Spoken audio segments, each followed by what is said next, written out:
violent every single time. Introducing the new BFGoodrich all-terrain KO3 tire. Legendary toughness made tougher. BFGoodrich, what are you building for? To tell you the truth, we could take or leave the extravagance, the attention, the celebrity, the bragging rights, the bravado. Because all we've ever really wanted is for every Ford driver to feel this.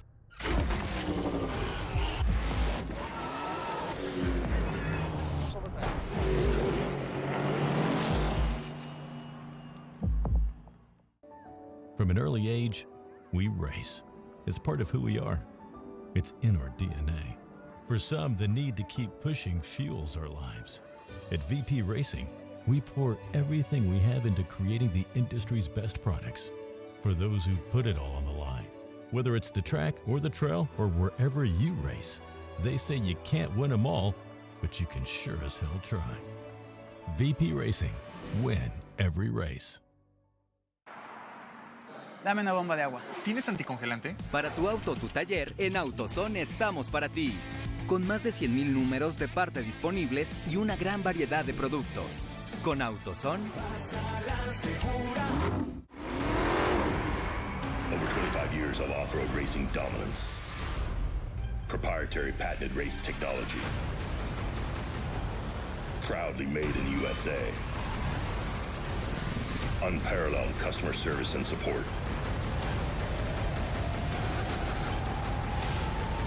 The choice of champions. King Shocks. The leader in off-road shock technology.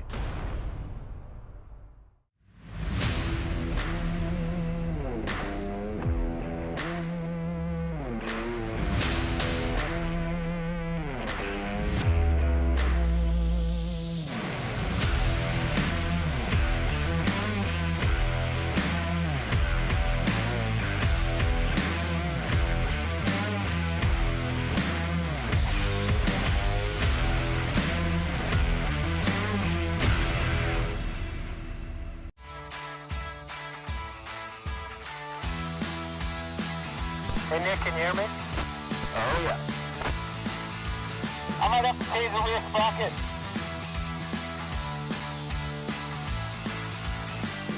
Wow, this is beautiful. The ride's really good. Crossing the road now. Copy that.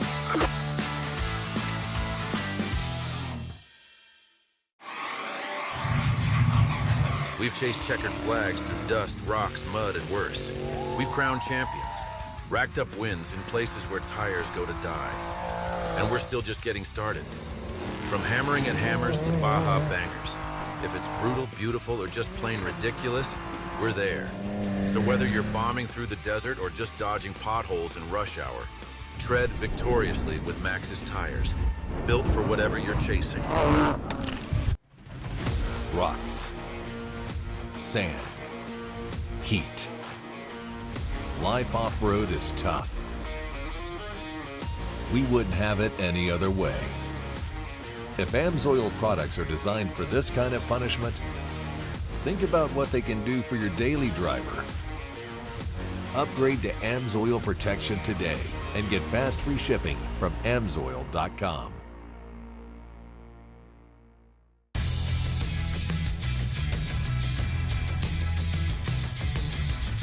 The finishing touches of any off-road vehicle are the things you add to make it your own. That's why we've developed a full collection of over 70 Polaris-engineered accessories specifically designed for Pro R.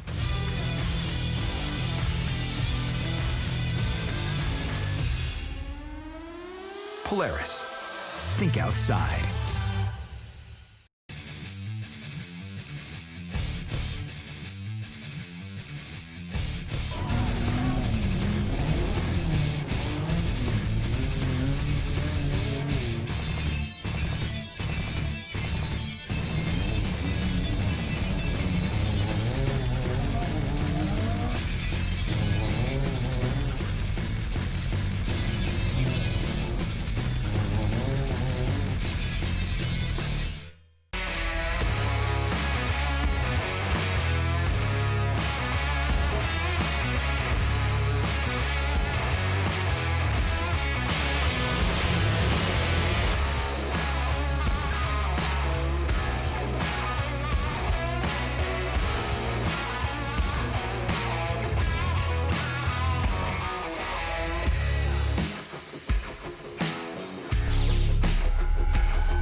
Hey sis, you won't believe this place. First, we checked out the pier, where cruise ships come from all over the world. The vibe is one of a kind. Then we went to Valle de Guadalupe. The landscapes here are stunning. There are vineyards everywhere. And the wine was perfect. And the food is on another level. With Michelin star restaurants in the valley, every moment is so unique. You have to come to Ensenada. It's the gateway to incredible experiences. Hope you can join us next time. Ensenada, where the ordinary is extraordinary.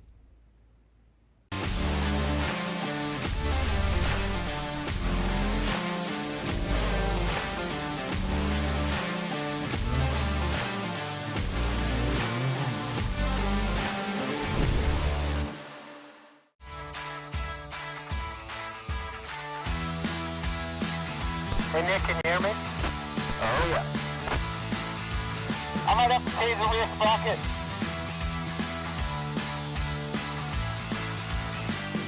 Wow, this is beautiful. Your rides are really good. Cross the road now. Copy that.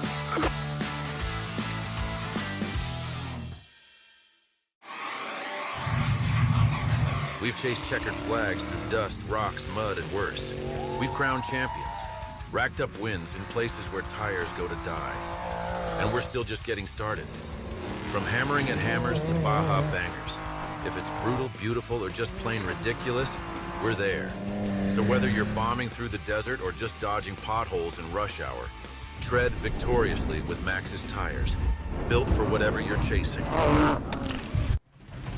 Rocks, sand, heat. Life off-road is tough. We wouldn't have it any other way. If AMSOIL products are designed for this kind of punishment, think about what they can do for your daily driver. Upgrade to AMSOIL protection today and get fast free shipping from AMSOIL.com.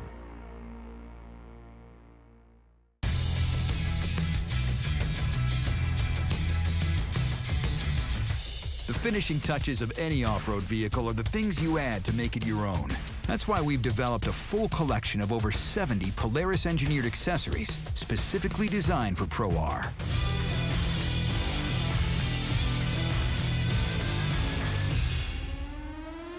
Polaris. Think outside.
Hey sis, you won't believe this place. First, we checked out the pier, where cruise ships come from all over the world. The vibe is one of a kind. Then we went to Valle de Guadalupe. The landscapes here are stunning. There are vineyards everywhere. And the wine was perfect. And the food is on another level. With Michelin star restaurants in the valley, every moment is so unique. You have to come to Ensenada. It's the gateway to incredible experiences. Hope you can join us next time.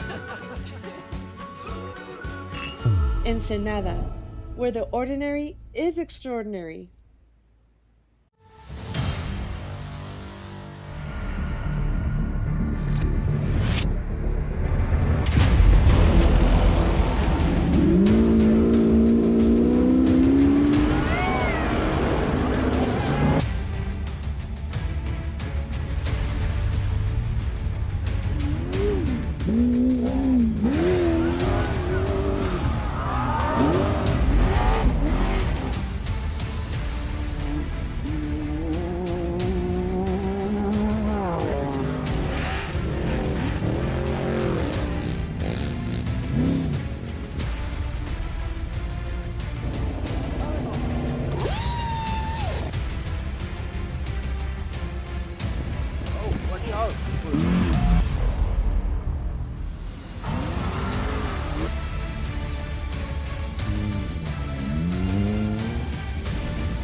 Good morning, everybody. Thanks for tuning in. You are here for the Method Race Wheels 2025 Baja 500 Qualifier event, starting off this morning down in Ensenada.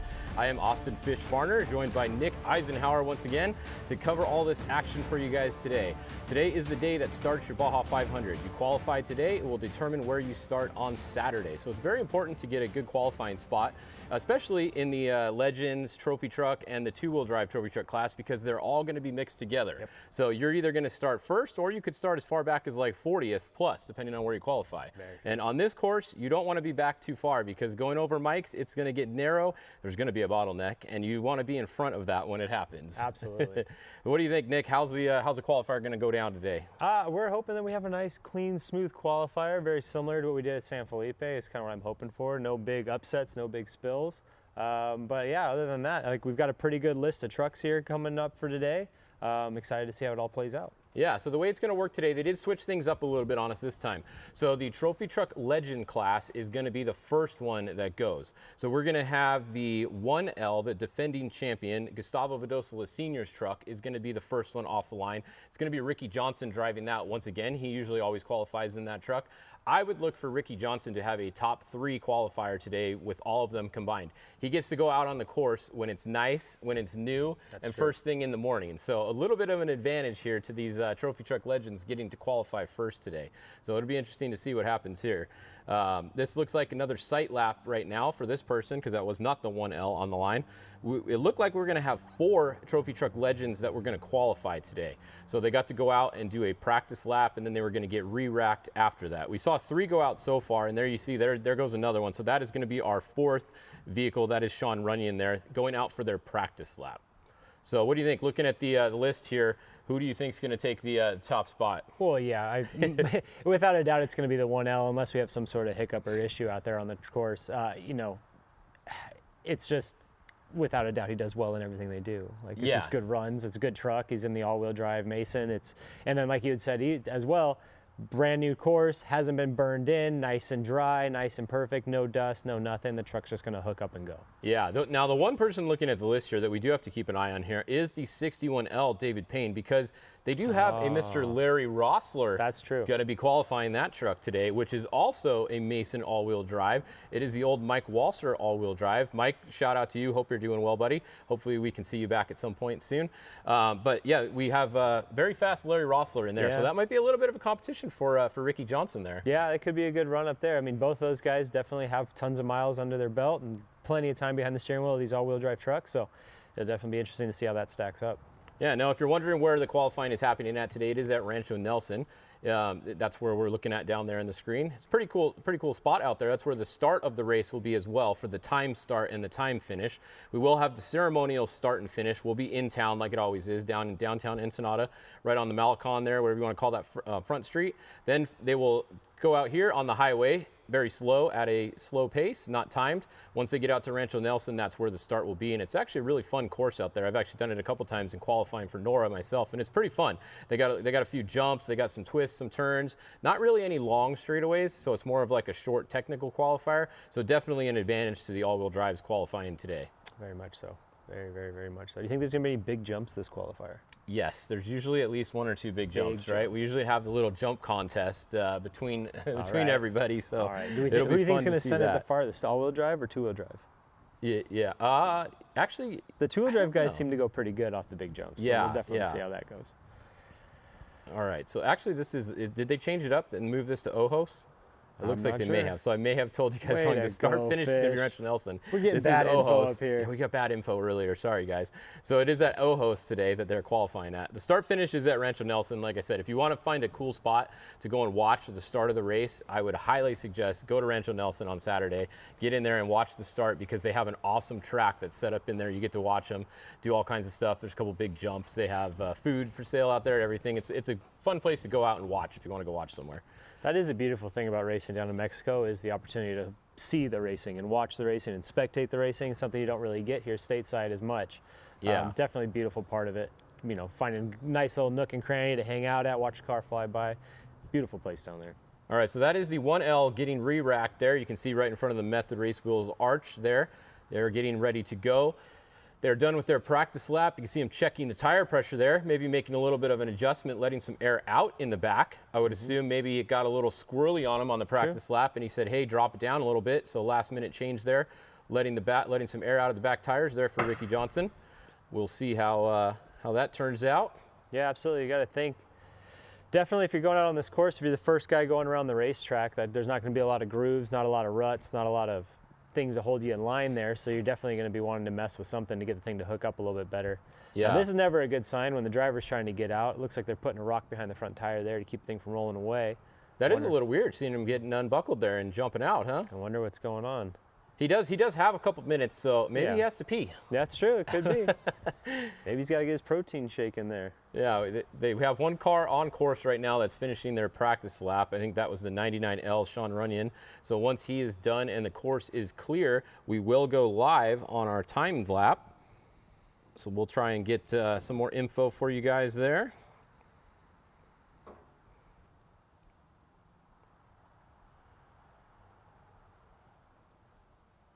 All right, so we're just waiting for the 99L to finish their lap.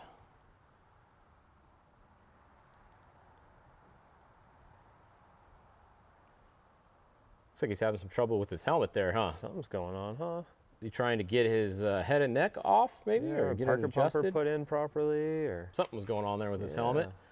You can see that's going to be the start right there under the Method Race Wheels arch. But yeah, definitely messing with something on Ricky's helmet here. He's not quite happy with something. Looks like they're tugging on it pretty good. Yeah. I Not can't sure what think that of would be. anything on a helmet that needs that much force. No. Especially trying to come off, maybe. Kind of weird. Yeah. Unless they're adjusting the tether length on the head and neck. Could be what they're doing. Yeah. Might have been a little too short. It was holding his head back. Yeah. Those things, they're kind of a pain, the head and neck things. They really are. It takes a little, you got to get it adjusted just right, so you're comfortable in the car. You don't want to have too much movement, because that's the whole point of it, is to restrict the movement in a big crash, right? But you also, you don't want to have too little movement, because then it's basically just holding your head the whole time and it gets super uncomfortable real fast. So maybe that's what they were messing with there on the helmet. Yeah. And for those of you at home maybe who aren't familiar with what an H&R is, or head and neck restraint, essentially it's a device that is captured by the seat belts and kind of rests over your shoulders or on your chest. And then it's got little tethers that hook to the bottom portion of your helmet that keeps your helmet and your head from moving too far forward, too far to the side, too far back in the event of a crash. Yeah. It is something that's mandated. I remember when we first started racing, it wasn't something you had to wear. It wasn't until a couple of years ago that you actually had to wear them. He's going pee. That's what sense. I thought. So Ricky jumped out. He's going to pee by the bush right there. There it is. Hey, you want to make sure you're nice and relaxed before you start the qualifier. Yeah. There's nothing worse than having to pee, and you don't really want to test your catheter in qualifying, because if that thing explodes and it's not on right, that's a bad start to the qualifier right there. During a race, you don't really notice it as much. It is what it is. But during qualifying, you know you can get out real quick and relieve yourself before the start. So that's right. We'll keep the drone over here for now while Ricky finishes up there and gets back in the car, and then we will we'll get ready to go here. We can see behind him is going to be the 74L. That is Shane Lewis, going to be going second, and that is going to be Earl. What is that? Desidero? Desidero is going to be qualifying in the 74L, and then 61L, David Payne, is going to be Larry Rossler. And then after that, we should have the 99L of the Sean Runyon. Yep. So we got a pretty solid group here of legends. Described that we haven't talked about, the Legends class is 55 and up, so driver of record and anybody behind the steering wheel has to be above the age of 55. Yeah. So looks like we got everybody jumping out of their trucks. Yeah, just waiting for the start here. It'll be a few minutes. Window nets down.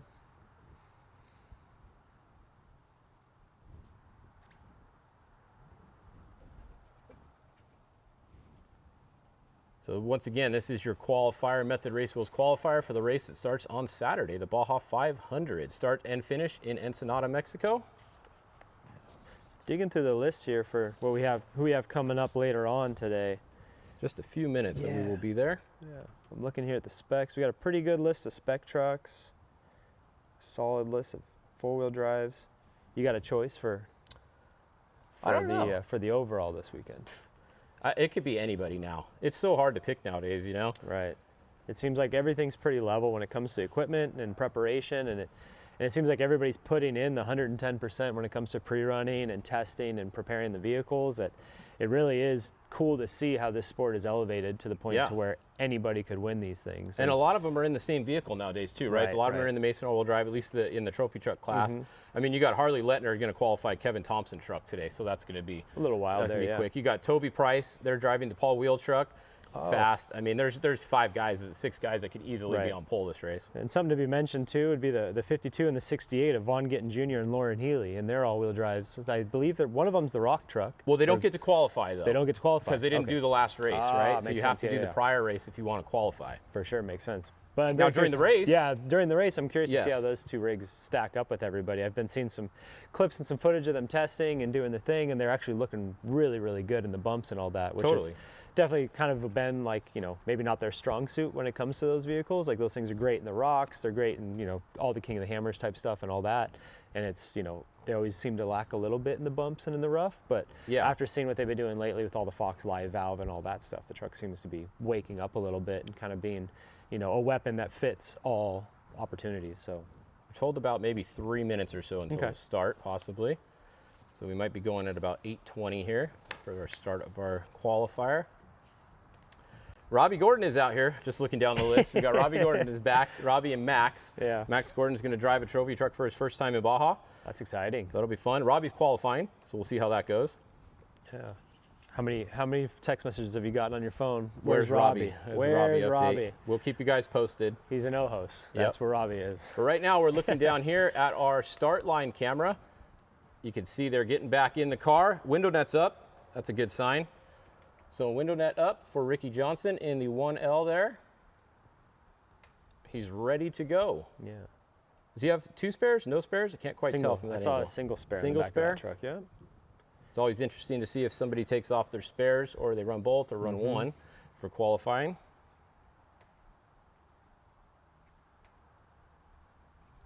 Looks like a pretty still day out, which isn't going to be something that's going to affect these legend drivers, but it might be something that comes into effect later on when we get a larger group of vehicles going around the track. Yeah.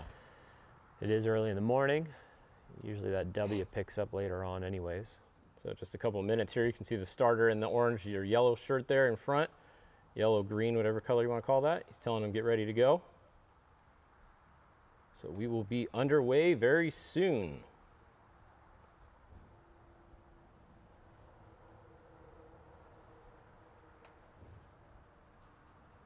Be the 1L Gustavo Dosla. So you can see he's pulling up to the line there. Ricky Johnson driving.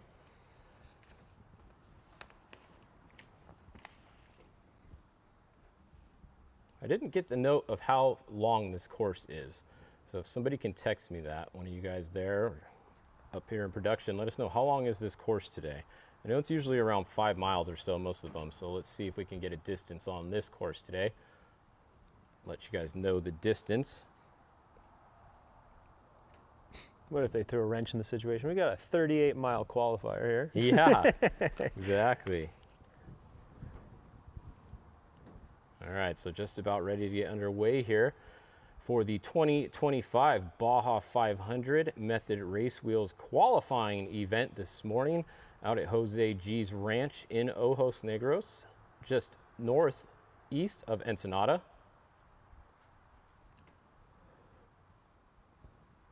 Pretty cool spot out there. Jose G always does a good job of laying out a fun qualifying course. Try to mix it up a little bit, get a little bit of everything.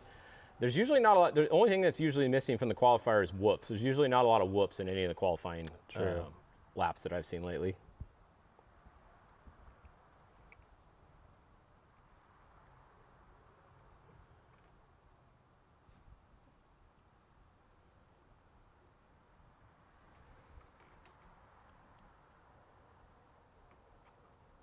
So it's going to be the 1L, Gustavo Badosa Sr. first, then it's going to be Shane Lewis, then David Payne, then Sean Runyon. Those are going to be our 4 Trophy Truck Legends qualifiers. Running just a few minutes behind this morning here, not too bad. So the way it's going to work is all these will go, and then these spec trucks will go out on their sight lap. So changed it up, the Legends go first, specs are going to be second today. There's going to be 16 specs on our list that go out. And here we go. We should be going live any second here. There we go. All right, Ricky Johnson is off the line. Man, it's still so cool. No matter how many times I've seen these all-wheel drive trucks launch off the line in the dirt, it's still so incredible. You gotta think all the tire slip and everything that you're used to seeing in a two-wheel drive, and these things just take off and go. Yeah, you can see here this course not very burned in. Definitely something you got to be careful. Try and keep the truck underneath you all around all the corners. I guarantee you later on you'll see this corner here will be nice, deep, and rutted out. And right now, you know, it's definitely a driver's course where you got to try and, you know, keep the vehicle underneath you. Yeah. One thing to note, if you guys are looking at the live timing, it looks like it started at 3 minutes when he took off. So if you are looking at the live timing, it started at 3 minutes. So when he finishes, just remember we're going to have to subtract from 3 most likely. I don't know why it didn't start at 0. Kind of weird, but we'll keep an eye on it. Yeah, you can see this is a really good course for the all-wheel drive. Like we said, look at all these turns and a little bit soft in there. The berms aren't built up very much yet, so you know, you get to go first, you get a little smoother course, but you don't have the berms that you might have later. So sometimes you actually have a little bit of a disadvantage going first without anything built up yet to keep your speed up in the corners. Absolutely. And for those of you at home who maybe aren't familiar with what we're talking about, it's like you kind of watch like a super speedway NASCAR race and you watch those guys, you watch the car kind of bank into that corner and how much quicker they can lay into that bank. Like here's a great example right there where you can kind of lay those right tires into that berm, lean on it, keep the momentum up and transfer it over. Now, if you're going out early, those berms aren't as deep and maybe some of the turns don't even have ruts or anything yet to lean into. So you kind of have to slow the vehicle down a little bit so you don't find yourself parking the thing out in the sticks. Yeah.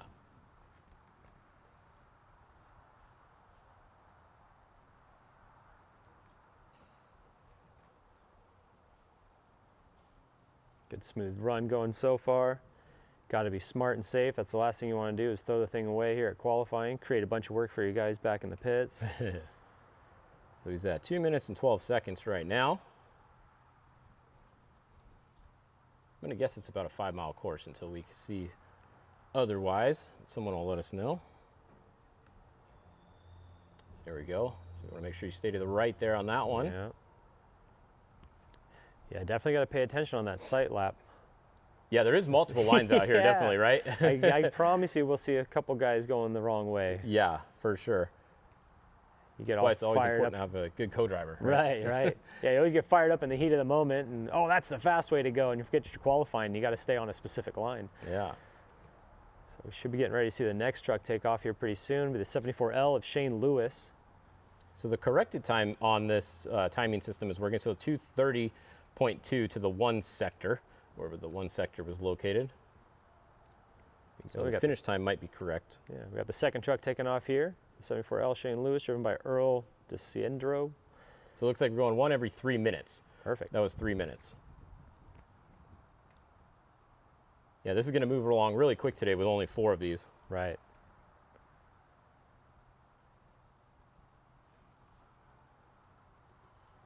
Yeah, I see all that dust sitting and hanging.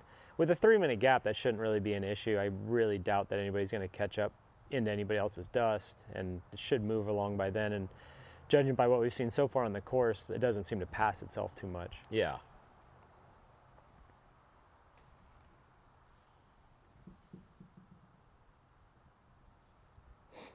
A couple of get-yous right there you got to be safe on. That's the second truck, 74L right there, being driven by Earl DeCiendro.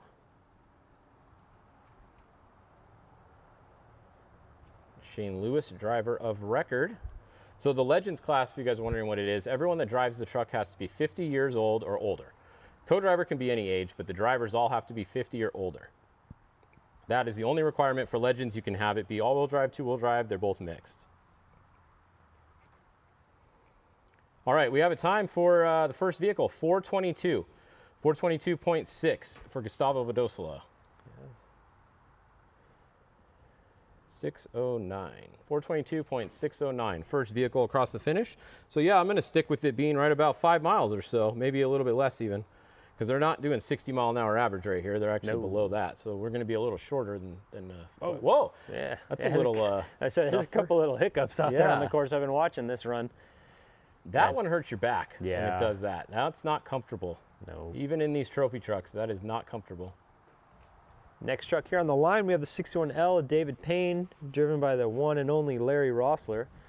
Yeah, that's going to be our competition for Ricky. Yeah. That's a hard thing too when you're the first couple trucks out on the track, because you don't quite know the pace yet. You know, it's like you got the guys in the pits, you know, now with all the Starlink and all that, where you can kind of keep track of where the vehicles are and the pace that they're setting and the time that they're going through. Yeah. But when you're the first car, you don't know if you need to be laying down a heater, you need to be keeping it cool. Depends on what your team's plan is. You know, it is a 500-mile race. Do you want to be the first guy out there blazing the trail? Do you want to be a little further back? Yeah. You know, a lot goes into something like this. All right, Shane Lewis is at 2:43 at our first sector. So he's 13 seconds behind where Ricky was at that spot. Should have the 61L going off the line here. We're 6 minutes in Yeah. for a 3-minute gap. Now this is a two-wheel drive, obviously too, like we said, so two-wheel drive Brenthal truck there. Yep. So we would not expect a two-wheel drive to beat the all-wheel drive on this course today.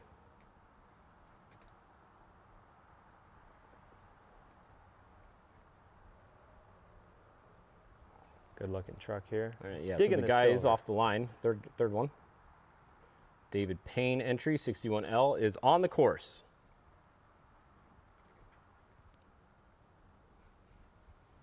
That means all three of ours are out. We'll only have one more. Oh, there you go. So you got to stay. That one's marked off, actually. Yeah. That was for now. You think that ribbon's going to last? No, heck no. I seen one of the corners earlier on. There were some tires stacked up. So at least that one's a pretty. That one might hold up a little better. Yeah. Looks like that's probably the 61L there in the background, huh? Yeah, I would think so. Larry Rossler coming along. Yep.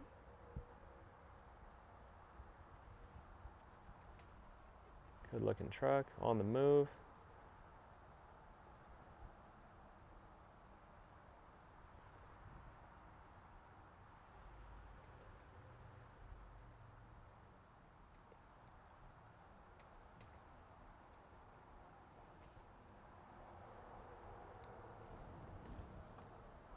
Once again, that is another Mason all-wheel drive. So we got all-wheel drive, two-wheel drive, all-wheel drive.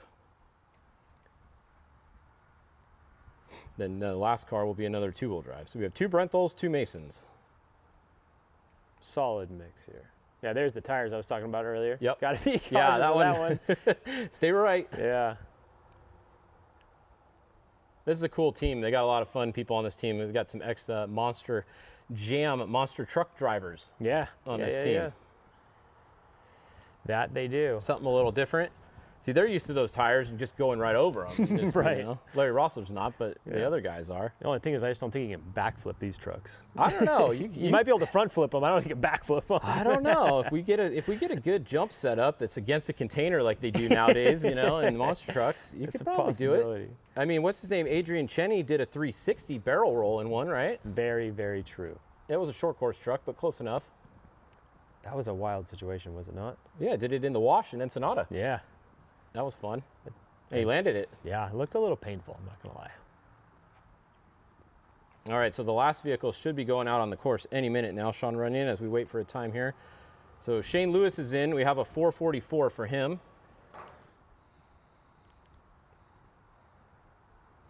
4:44, 2:83. Yeah. Good run going here in the 61L with a man that's probably got more Baja miles than Fish and I have street miles combined. Yeah, he's been at it for a long time. Larry Rossler, he drove for the Terrible Herps team for a long time in the famous Truggy, the Land Shark. Got a lot of wins in that thing. And there you go, there's your last vehicle, Sean Runyon, 99L, on course. All right, David Payne, Larry Rossler, 2:37 at the split. So the first place car was 2:30, so he's 7 seconds off pace right now for the top spot. Let's see if he can make up a little bit of time here in the second half. Yeah, 7 seconds is going to be a lot. Yeah. I don't think he's going to be able to make up that, but he can make up a couple seconds maybe. it's so cool to see how these trucks just out of that corner there, how they, you kind of ball it up in the corner, woe it up, and then get after it, and they just shoot right out. That's just something you don't see out of a truck that's only digging from the back. It is cool with the live timing now that if their crew's watching this, they could literally tell him, hey, you're 7 seconds behind. Yeah. Right? Like, pick it up. You got 7 seconds to make up in the second half.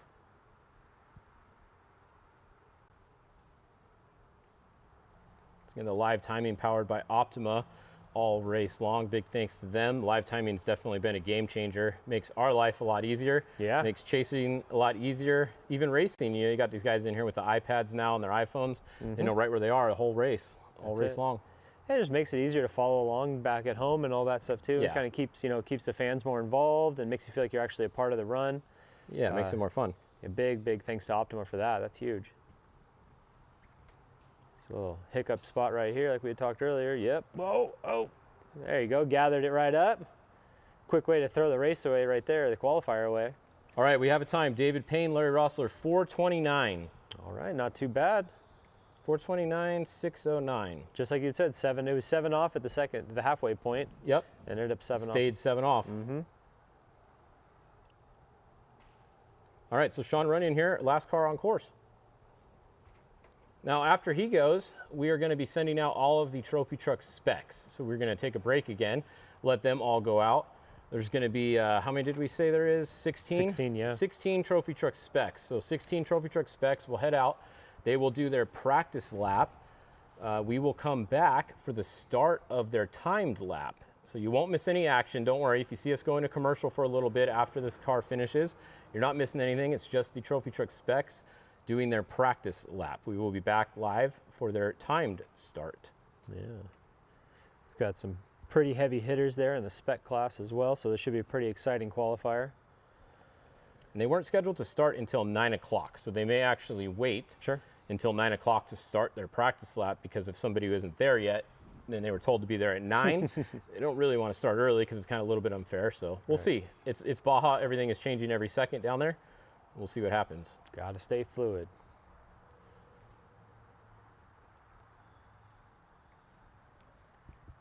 Good smooth run here by the 90 on an L. Definitely a fun looking qualifying course. Very deserty, not very short coursey. We do see a lot of short coursey qualifiers. This one looks pretty good in desert feel.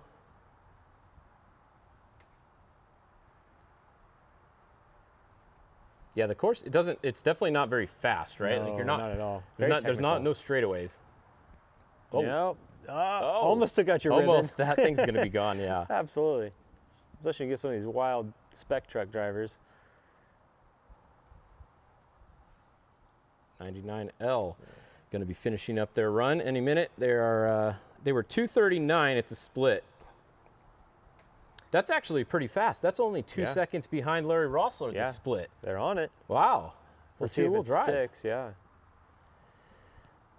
The halfway point has been a pretty good, testify as to what the final run will be, so we'll see what this looks like. Yeah, nobody's really made up time in the second half. They've kind of just stayed right there. They haven't really lost time in the second half either. No. It's a very consistent course here.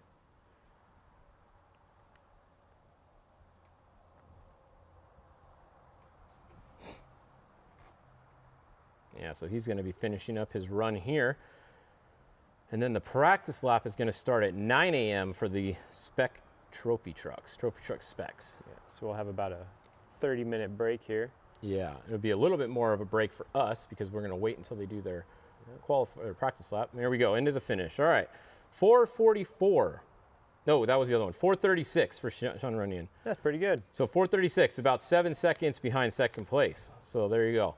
Well, this one's easy to do the top 3, right? Because there's only 4. So everybody besides one person got a podium finish today. That's it. So congratulations to them. Everybody gets a pin. Yeah. So there you go. We got Gustavo Vidosola Sr., Ricky Johnson first, 4:22.7. David Payne with Larry Rossler driving second. Sean Runyon third. Shane Lewis fourth. That is your legends. There it is. Super simple. So like I said, we will take a little break now. It's going to be about half an hour until the trophy truck specs start their practice run. And then once they're done with their practice run, we will come back. I'm going to just guess maybe about 9:30-ish, something like that. Rough guess right now. But check back in a little bit after 9 o'clock and see if we're live yet. And we will be back with more Method Race Wheels Baja 500 qualifying. I like it. See you in a bit. See you guys in a little bit.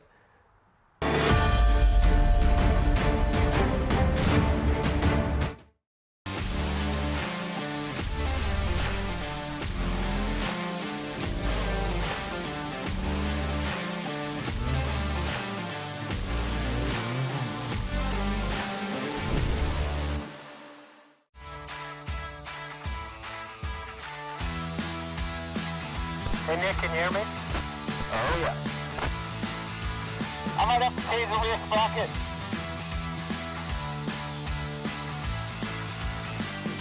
Wow, this is beautiful. It rides really good. Crossing the road now. Copy that.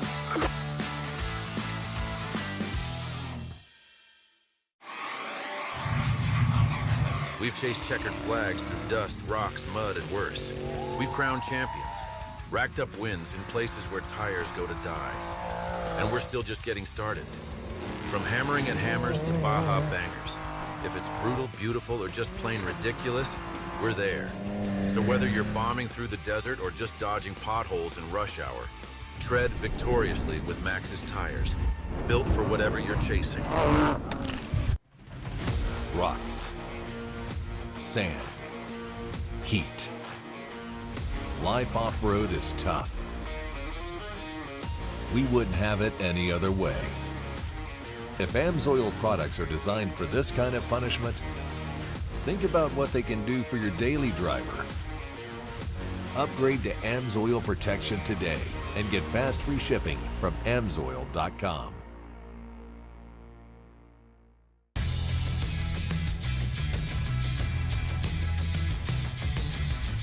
The finishing touches of any off-road vehicle are the things you add to make it your own. That's why we've developed a full collection of over 70 Polaris engineered accessories specifically designed for Pro R.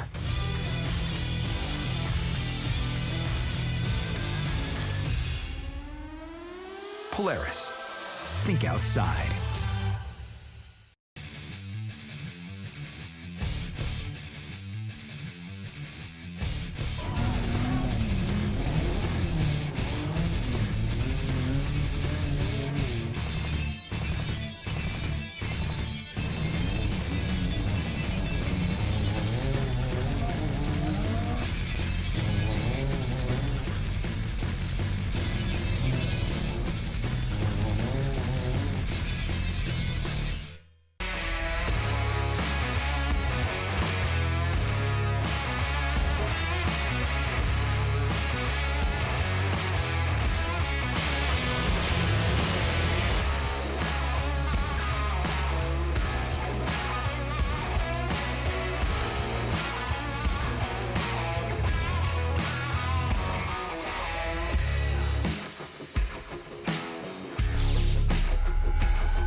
Hey sis, you won't believe this place.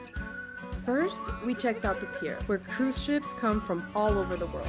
The vibe is one of a kind. Then we went to Valle de Guadalupe. The landscapes here are stunning. There are vineyards everywhere. And the wine was perfect. And the food is on another level.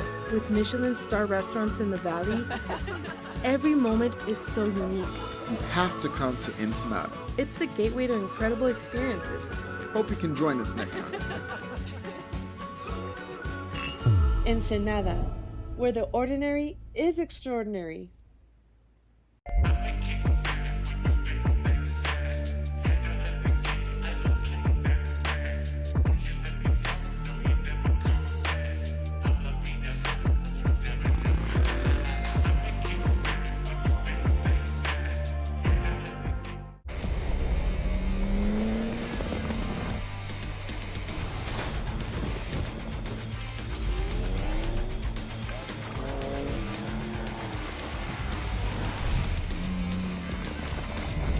Grit beats talent every single time. Introducing the new BFGoodrich all-terrain KO3 tire. Legendary toughness made tougher. BFGoodrich, what are you building for? To tell you the truth, we could take or leave the extravagance,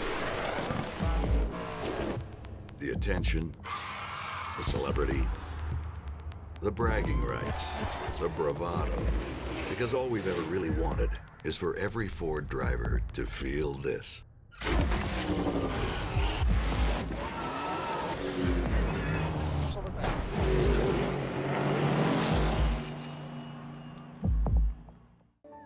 From an early age, we race. It's part of who we are. It's in our DNA. For some, the need to keep pushing fuels our lives. At VP Racing, we pour everything we have into creating the industry's best products. For those who put it all on the line, whether it's the track or the trail or wherever you race, they say you can't win them all, but you can sure as hell try. VP Racing, win every race. Dame una bomba de agua. ¿Tienes anticongelante? Para tu auto o tu taller, en AutoZone estamos para ti. Con más de 100,000 números de parte disponibles y una gran variedad de productos. Con AutoZone. Over 25 years of off-road racing dominance. Proprietary patented race technology. Proudly made in the USA. Unparalleled customer service and support. The choice of champions. King Shocks, the leader in off-road shock technology.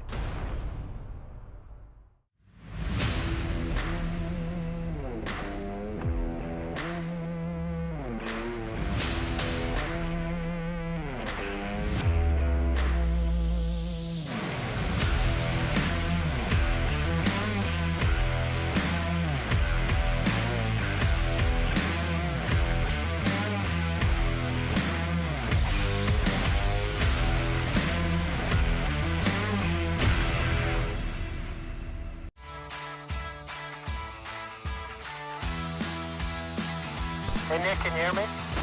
Oh yeah. I might have to pay the rear sprocket.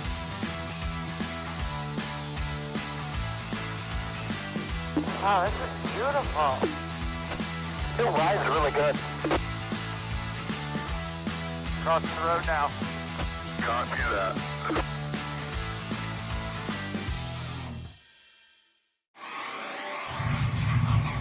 We've chased checkered flags through dust, rocks, mud, and worse.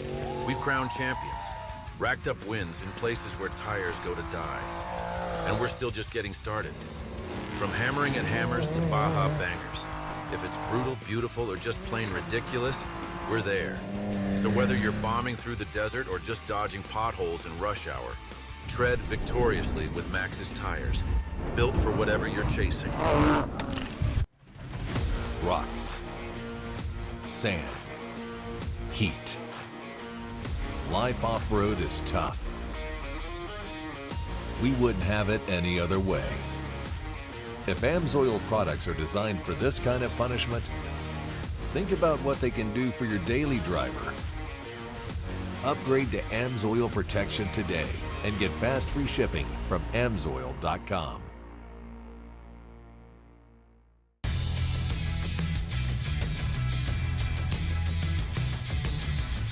The finishing touches of any off-road vehicle are the things you add to make it your own. That's why we've developed a full collection of over 70 Polaris engineered accessories specifically designed for Pro R.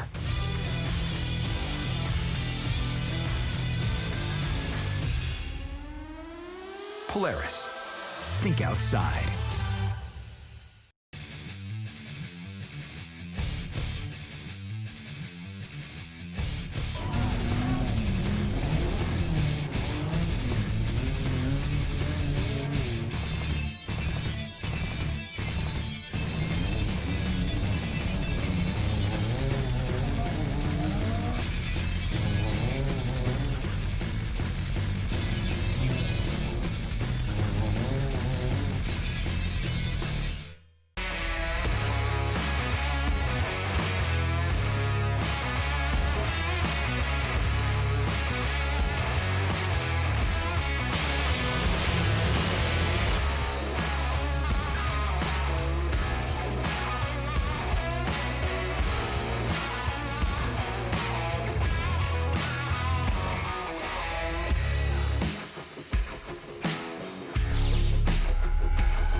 sis. You won't believe this place.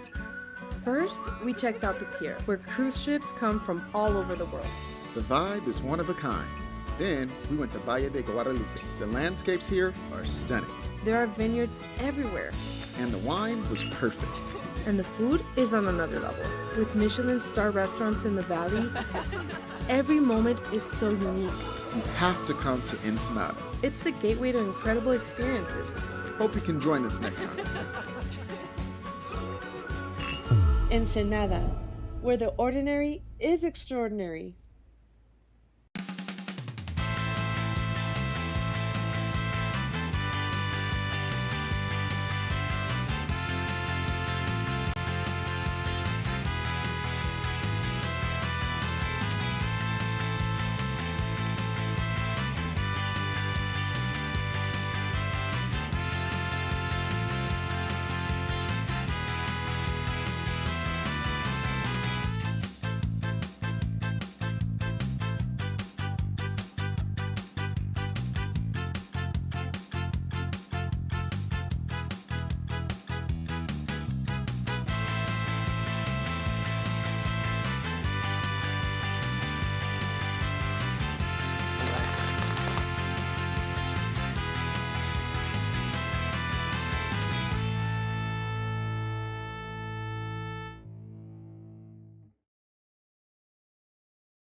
Grit beats talent every single time.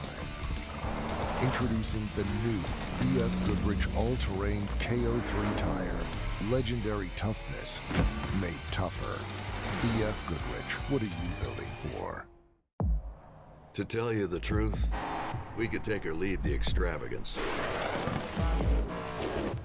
the attention, the celebrity, the bragging rights, the bravado. Because all we've ever really wanted is for every Ford driver to feel this.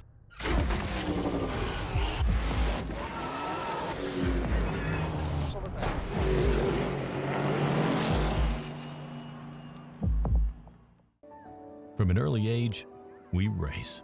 It's part of who we are. It's in our DNA. For some, the need to keep pushing fuels our lives.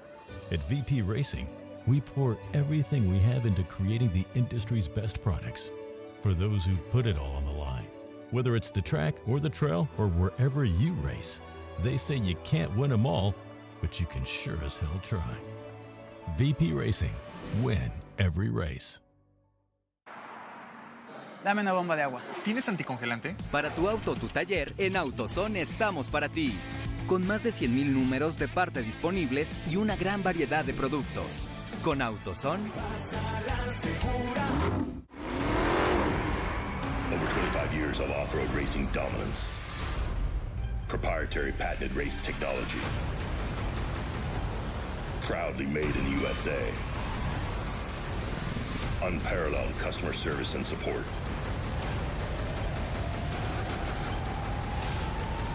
The choice of champions. King Shocks. The leader in off-road shock technology.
meets talent every single time. Introducing the new BFGoodrich all-terrain KO3 tire. Legendary toughness made tougher. BFGoodrich, what are you building for? To tell you the truth, we could take or leave the extravagance, the attention, the celebrity, the bragging rights, the bravado. Because all we've ever really wanted is for every Ford driver to feel this.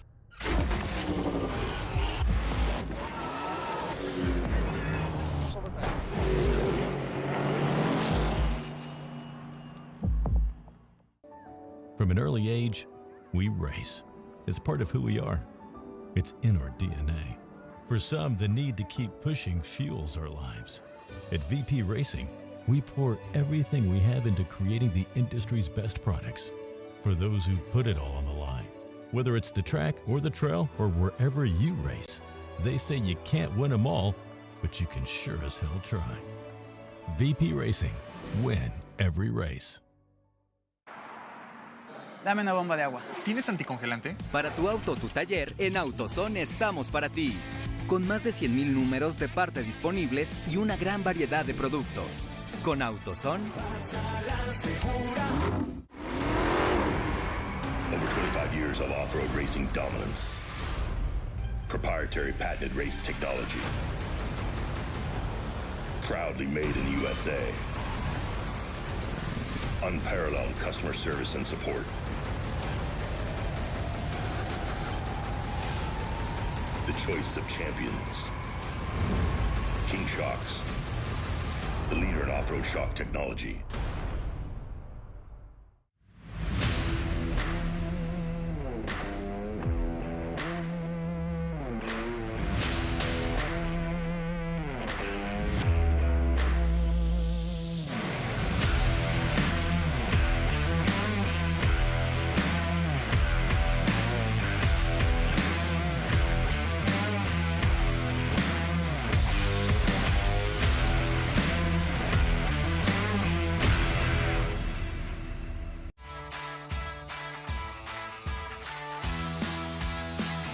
Hey Nick, can you hear me? Oh yeah.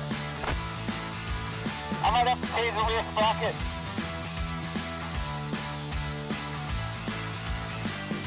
Wow, this is beautiful.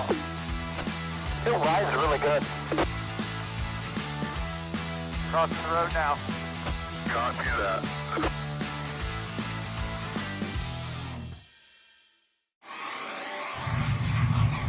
We've chased checkered flags through dust, rocks, mud, and worse. We've crowned champions, racked up wins in places where tires go to die. And we're still just getting started.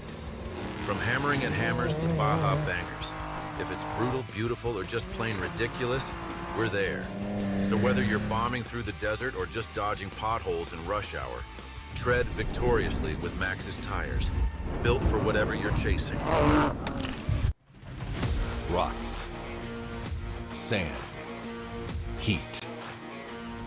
Life off-road is tough. We wouldn't have it any other way.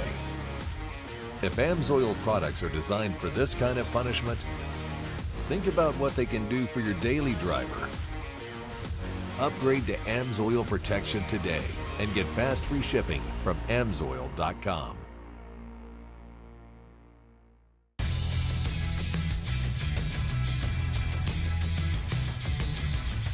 The finishing touches of any off-road vehicle are the things you add to make it your own.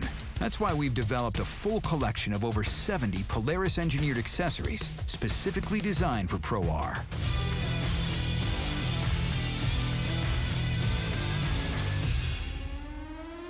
Polaris. Think outside.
Hey sis, you won't believe this place.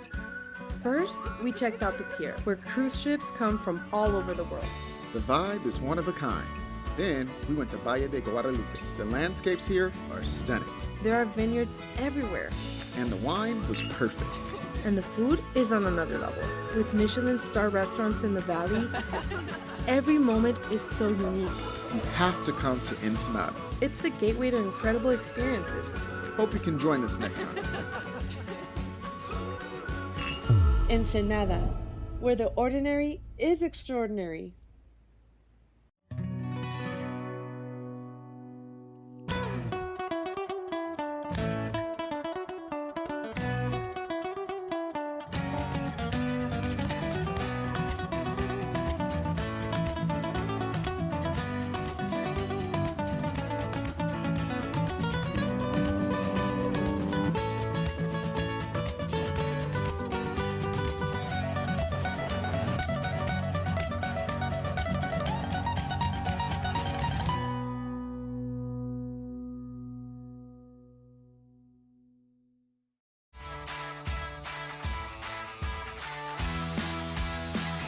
Hey Nick, can you hear me? Oh yeah. I might have to pay the rear sprocket.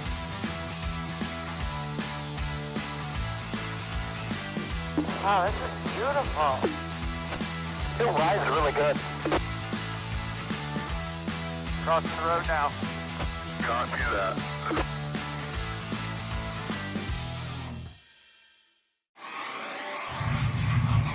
We've chased checkered flags through dust, rocks, mud, and worse. We've crowned champions, racked up wins in places where tires go to die. And we're still just getting started. From hammering at hammers to Baja bangers. If it's brutal, beautiful, or just plain ridiculous, we're there.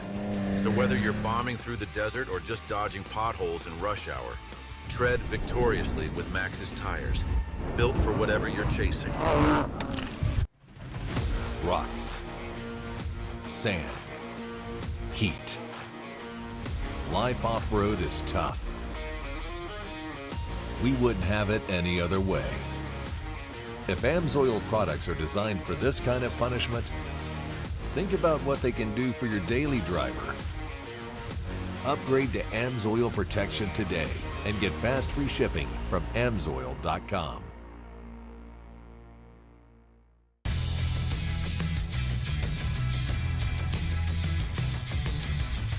The finishing touches of any off-road vehicle are the things you add to make it your own.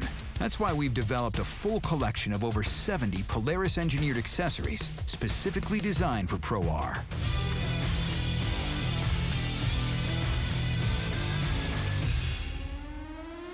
Polaris. Think outside.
Hola, Tavo Vildósola aquí, la revista SCORE Journal que sale cada mes, hay que leerla para estar actualizados de todo lo que está pasando en nuestro deporte, el deporte que amamos y que queremos aquí de la Baja, entonces ahí nos vemos en la revista. No se olviden de leer el SCORE Journal, la mejor revista para el off-road, manténganse al tanto de todos los updates y todas las noticias por ahí. Saludos. Revista SCORE Journal, muy interesante, muy buena y pues síganla. Ánimo.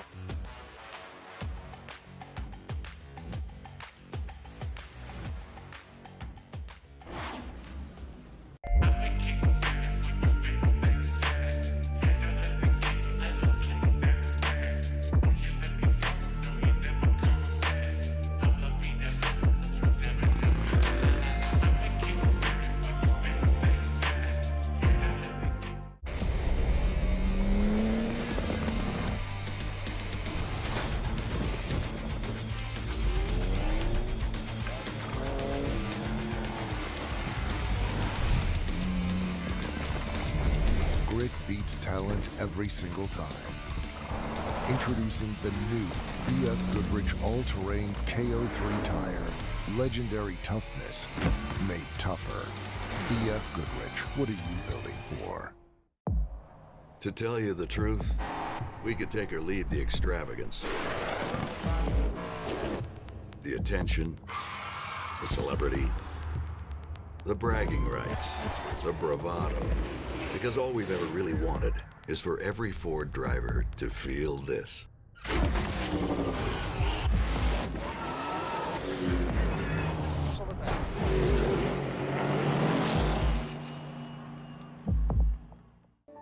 From an early age, we race. It's part of who we are. It's in our DNA. For some, the need to keep pushing fuels our lives. At VP Racing, we pour everything we have into creating the industry's best products for those who put it all on the line. Whether it's the track or the trail or wherever you race, they say you can't win them all, but you can sure as hell try. VP Racing, win every race. Dame una bomba de agua. ¿Tienes anticongelante? Para tu auto o tu taller, en AutoZone estamos para ti. Con más de 100,000 números de parte disponibles y una gran variedad de productos. Con AutoZone. Over 25 years of off-road racing dominance. Proprietary patented race technology. Proudly made in the USA. Unparalleled customer service and support. The choice of champions. King Shocks, the leader in off-road shock technology.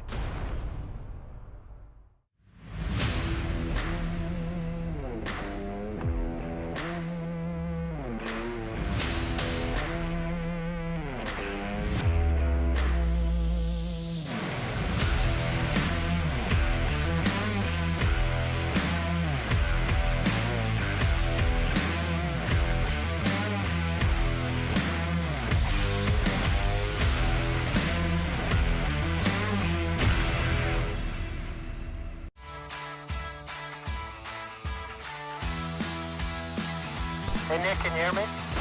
Oh yeah. I might have to tase the rear sprocket.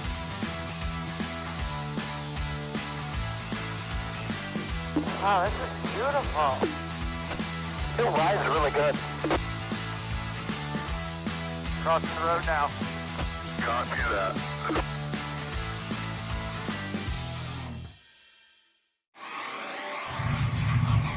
We've chased checkered flags through dust, rocks, mud, and worse.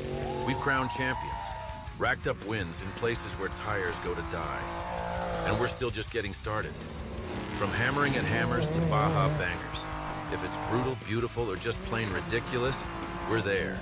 So whether you're bombing through the desert or just dodging potholes in rush hour, tread victoriously with Maxxis tires, built for whatever you're chasing. Rocks, sand, heat. Life off-road is tough. We wouldn't have it any other way. If AMSOIL products are designed for this kind of punishment, think about what they can do for your daily driver. Upgrade to AMSOIL protection today and get fast free shipping from AMSOIL.com.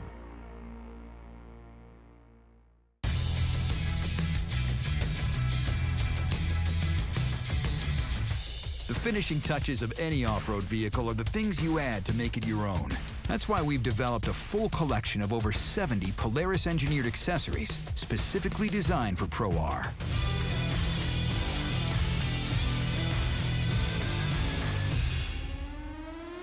Polaris. Think outside.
Hey sis, you won't believe this place.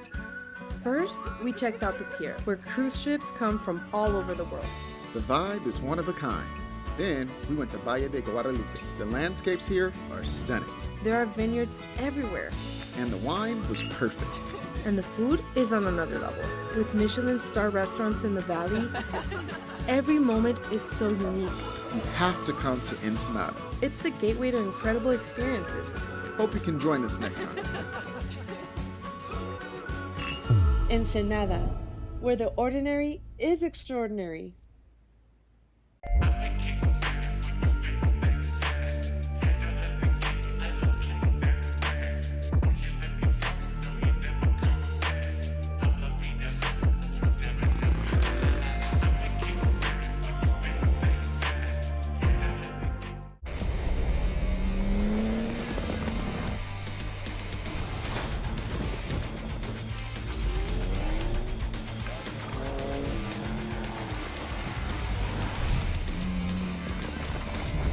Grit beats talent every single time. Introducing the new BFGoodrich all-terrain KO3 tire. Legendary toughness made tougher. BFGoodrich, what are you building for? To tell you the truth, we could take or leave the extravagance, the attention, the celebrity, the bragging rights, the bravado, because all we've ever really wanted is for every Ford driver to feel this.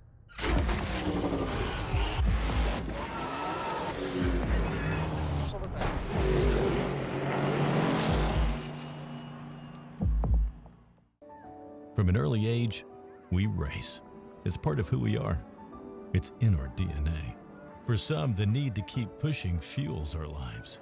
At VP Racing, we pour everything we have into creating the industry's best products. For those who put it all on the line, whether it's the track or the trail or wherever you race, they say you can't win them all, but you can sure as hell try. VP Racing, win every race.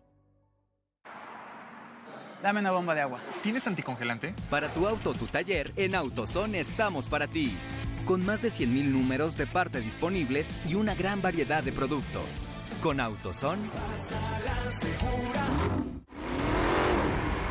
Over 25 years of off-road racing dominance. Proprietary patented race technology. Proudly made in the USA. Unparalleled customer service and support.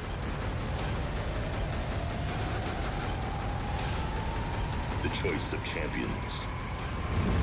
King Shocks. The leader in off-road shock technology.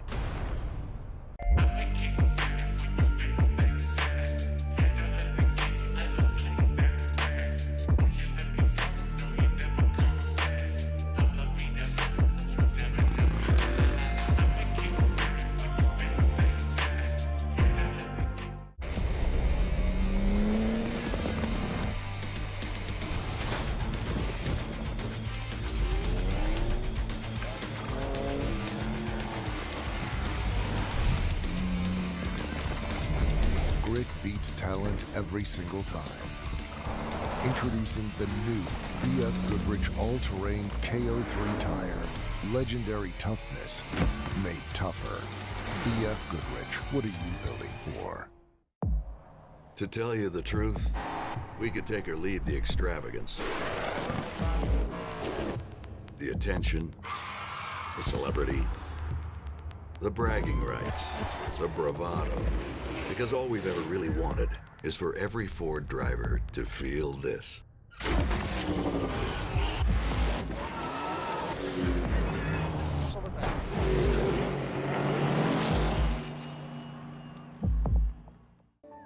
From an early age, we race.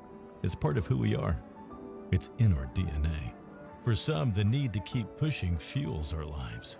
At VP Racing, we pour everything we have into creating the industry's best products. For those who put it all on the line, whether it's the track or the trail or wherever you race, they say you can't win them all, but you can sure as hell try.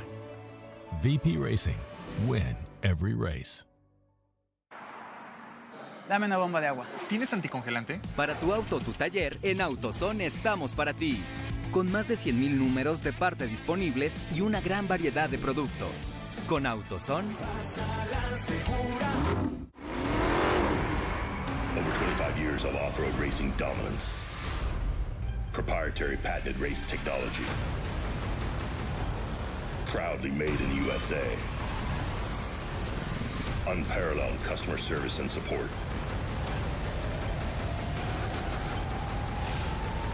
The choice of champions. King Shocks. The leader in off-road shock technology.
Welcome back, everybody. We are here for the SCORE Method Race Wheels Baja 500 Qualifier. I am Austin Fish Farner, sitting next to Nick Isenhouer.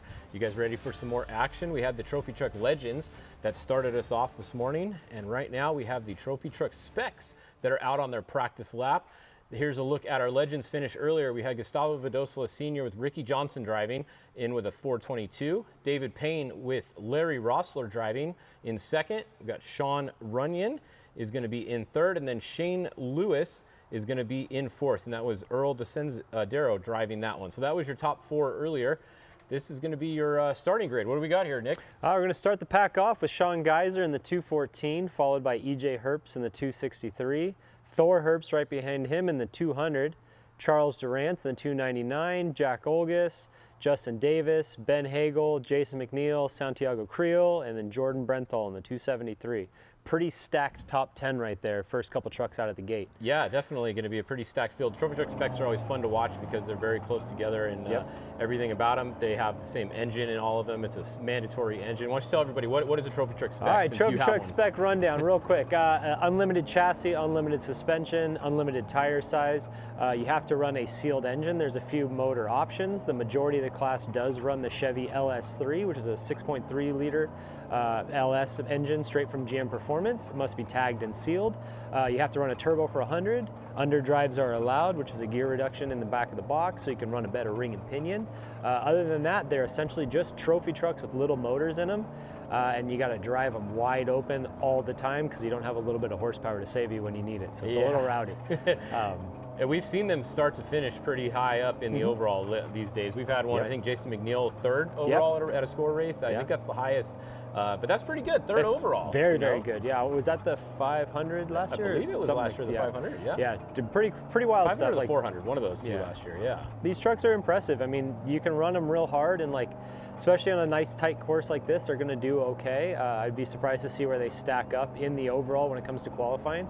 Obviously, it's kind of hard to hold a stick against an all-wheel drive, but a lot of these dudes are wild, so we'll see how they line up. Yeah, this one's always a tough one to pick. You know, just looking at our list here, you got a lot of fast people. I mean, obviously Jason McNeil, that's got to be your top pick always. Who's going to pick against him?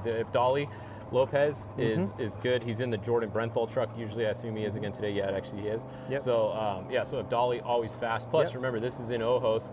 This is at Jose G's ranch. Dolly's probably got more miles on this course right here, this area, than all these guys combined. So, so look for Abdali in the 273 to be really fast today as well. The 272 or 227 to Jack Olgas. He's somebody to look out for too. Jack's real quick. He's got that new Herbst truck or 19 Industries truck. Very curious to see how he does. He did really well at the 250. He was running good and strong. So definitely a hot qualifier. There's a couple other names here. Which one was I just looking at? Oh, your pick right here, the 285 Justin Davis. He's always quick. Yep, You're Justin always rooting Davis. for Justin Davis. So he's always top 3, it seems like. Sean Geiser does very well in the 214. So it's kind of cool when you look at the spec class and you run it down with, you know, the trucks being some pretty level playing ground of all that stuff. It's cool to see because any of these guys could qualify way up front. Yeah, we're not surprised no matter who comes up front these days. I mean, I don't remember the last time somebody qualified up front that we weren't already picking, really. Right, It's kind of easy to pick nowadays. It's going to be one of at least a few different people.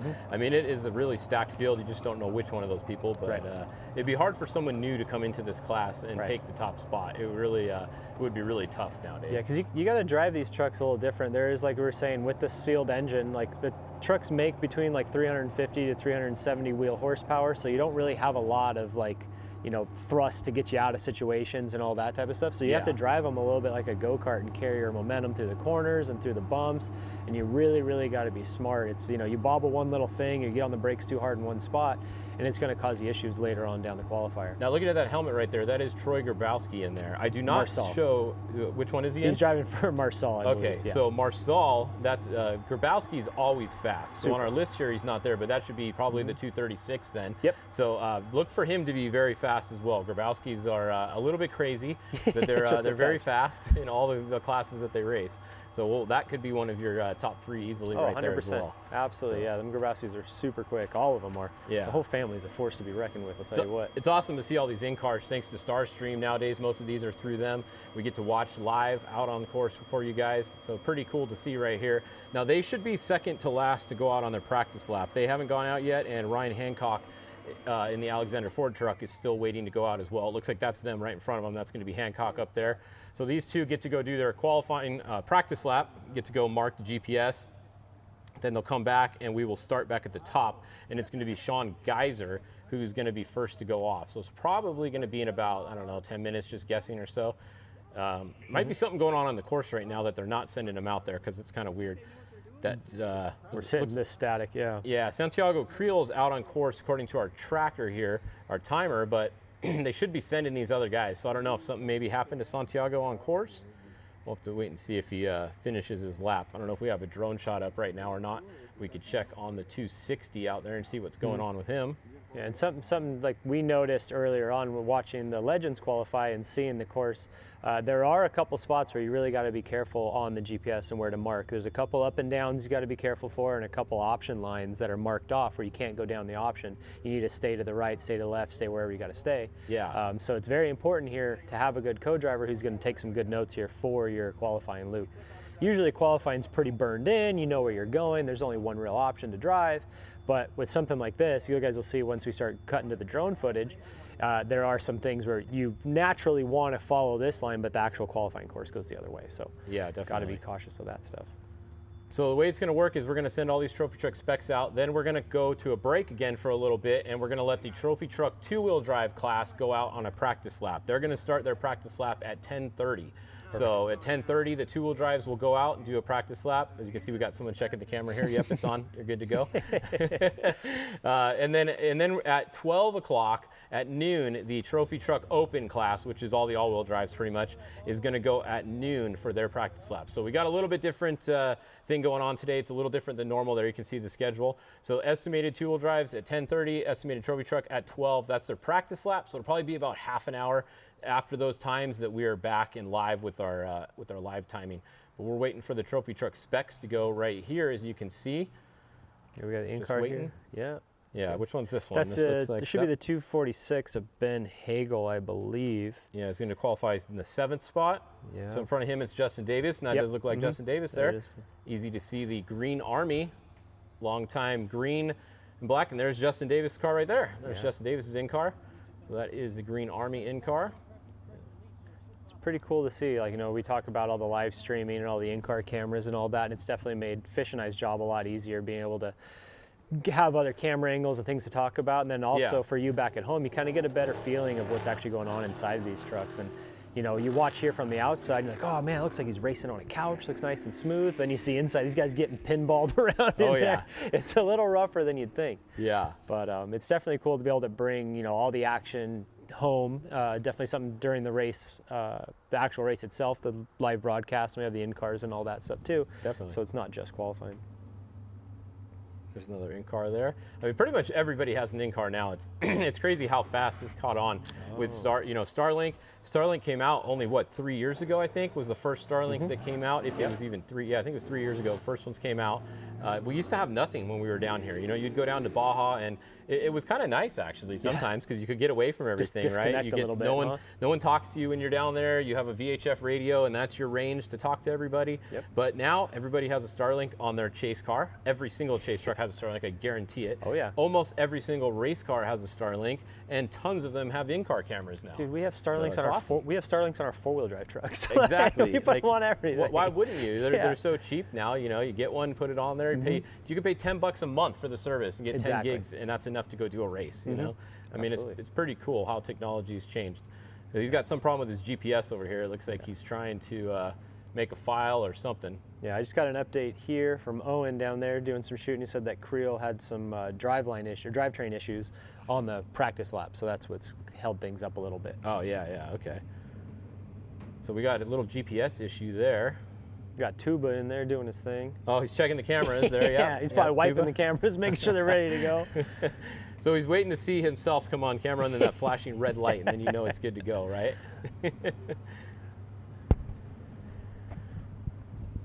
This will be on board here with Jack Olgas in the 19 Industries truck. It's a new truck. It was brand new for San Felipe. Very beautiful truck. Once again, another onboard camera. Pretty awesome. It's cool to see all the co-drivers getting ready to go. That's Alexander Ford truck right here, I think. Is that what that one is? Or is that the last Grabowski? One? That might be Grabowski, the last one. Yeah, you're right. So last one is out on course on their practice lap. You guys aren't missing any time lapse. This is still their practice lap. Go out, mark the GPS, get ready to go. Have a look at the course, come around, get re-racked, and go out on your time lap. Everybody gets one chance at a time lap. Now, if they do catch someone on the time lap, or someone has a mechanical problem or a crash and you come on that, you do get a chance to rerun again if you want to. It's optional. Sometimes, you know, they might not really slow you down. You might get around them real fast and you have a really good run and you're like, you know what, I'm good with that run. I don't want to risk it. So you don't have to go again, but you know, if you do catch someone or something like that, you will get the option to go again. So they're very fair about the way they do it down there.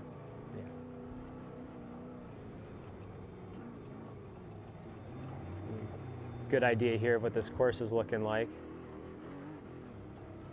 Not as much of a big wide open qualifier like we see sometimes. This one's got a little bit of technical corners, some elevation changes. There was saw there a minute ago, there's a blind rise there. You got to be careful going off the top of that. And that's where your navigator really comes in handy. And was that our line right there with the, yeah, maybe, not to interrupt you, but I think that was our line with the, the rope right? line, yeah, I'm pretty sure that was. Yeah, Fish is thinking the Spec trucks are going to be the ones to wipe that thing out. I mean, you can see from the in-car right there how easy you could, right? And you come around the corner and it's right there. Yeah, you stay to the right. Yeah, you guys watching at home, you'll notice once we go to all the drone shots, you'll see there are a lot of like line options from previous qualifiers or just open ranch ripping around. And some of them feel more natural to go where you're not supposed to go. So definitely very reliant there on that navigator and making sure that you keep the truck on course and go down the right direction. Yeah, and all these are two-wheel drive, so coming around the corners, you got to be on it a little bit more than the four-wheel drive, right? The four-wheel drive, you can turn a little later and hit the gas, and it'll actually like pull you through. Where if two-wheel drive, if you're not turning already, you're not gonna start turning. Yeah, and like we spoke about earlier too, in the Spec trucks, like you can't really have hesitations like that. You know, it just eats up so much time. Yeah. It's like going to your local, like, you know, go-kart track or whatever. You know, if you bobble one corner, it takes it 2 laps to make that time back up because all you guys are in the same. Yep. So now there is some setup options you can do. A lot of these guys for qualifying will change ring and pinions, change gear ratios, whether it be in the underdrive or in the actual differential itself. There's a lot of weight things you can mess with, shock setups, all that. You know, if you have the foresight to see what the course looks like and understand what's going on, you can adjust your vehicle a little bit to, you know, suit what you're getting ready to get into. Yeah, this course, obviously, you don't need any top speed. I mean, look at the speed these guys are going on this course, right? This is a practice lap, but even still, you're not using high gear. You're probably only using third on a couple sections. You're probably in second gear for 90% of this course, right? Exactly.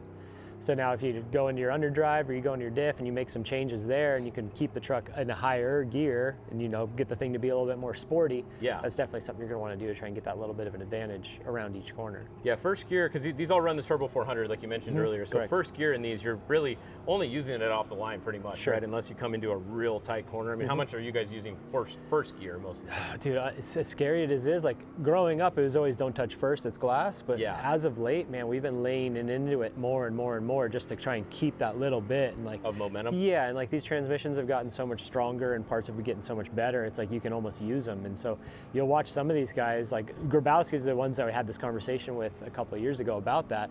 And there I always never touched first. And then I was talking to Dustin about it, and he's like, man, I use first in every corner just to keep the RPMs up. And I was like, you're crazy. That's absolutely terrifying. But that little tip's helped a little bit here and there. So yes, you don't use it as much as you would think, but you do use it a little bit. Yeah, I've always been scared of first gear. I mean, they literally used to explode, right? I mean, Cody Stewart had that horrible accident with Cameron Steele at Laughlin when first gear exploded and he lost part of his leg, had to go to the hospital. You know, it was big. It was pretty gnarly stuff. Yeah. Now they have like the Reed case is a good case that they have for it now, so that kind of helps contain something if something does go wrong. Yeah, and the Reed case is like a full billet case. It's drag like rated, all that stuff. It's ready to take a big hit if needed. That's pretty much what everyone's running now, right? Yes. Yeah. They flow a little bit better. They're stronger. They don't wear out as much. You can get a lot more rebuilds out of those cases before you have to replace them. Yeah. And you're not hunting the junkyards for the Turo 400 HD cases. So it's nice to be able just to purchase something and not have to think about it. Yeah, you're not sitting in the car like trying to put your leg away from the. Well, the scary ones, like, dude, we'll be sitting like on lake beds and whatnot, and you got to think about the thing. It's at 7,000 RPMs. You're doing 100 something miles an hour, and you're just like, oh man, that's a lot of moving parts. I really hope everything keeps doing what it's supposed to be doing. Yeah, you get a little drive shaft vibration or something, you're like, uh-oh, can we drive through it or no? Yeah, you start really thinking like, oh man, you know, I'm the one that tightened all these driveline bolts and these converter bolts. Like, oh man, let's hope the Loctite does what it's supposed to be doing. Yep. Definitely is a scary thought sometimes, but I guess that. Well, I think we're getting ready to start. I've just been told that was our last one, and we should be starting soon. So Sean Geiser is going to be first off. Then you see EJ Herbst, Thor Herbst. That's kind of fun. EJ and Thor back to back. So got a little rivalry there. You see Thor has the red number plate over there. That means he's the class champion from last year.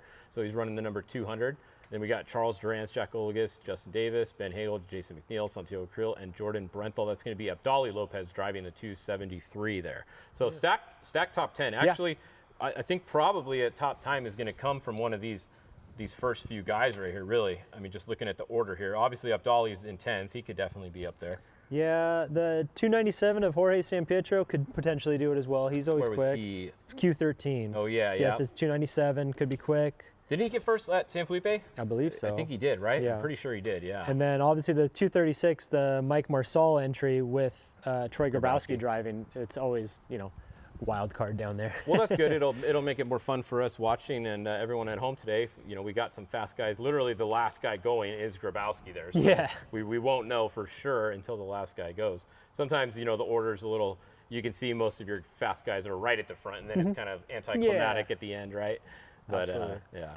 Oh, that's the one thing they did change from last time for the trophy trucks too, is they're letting all of the two-wheel drives are going before the all-wheel drives this time. Because at San Felipe, it seems like a lot of the all-wheel drives went first, and we had our top times, and then the two-wheel drives were going, and nothing was really changing. So it wasn't as quite as exciting, I guess, for the show. And you got to think like course deterioration as well. Like San Felipe was sandy, and some of those corners got deep, and they sent all these big 1,000 horsepower all-wheel drive trucks that just chewed all that up.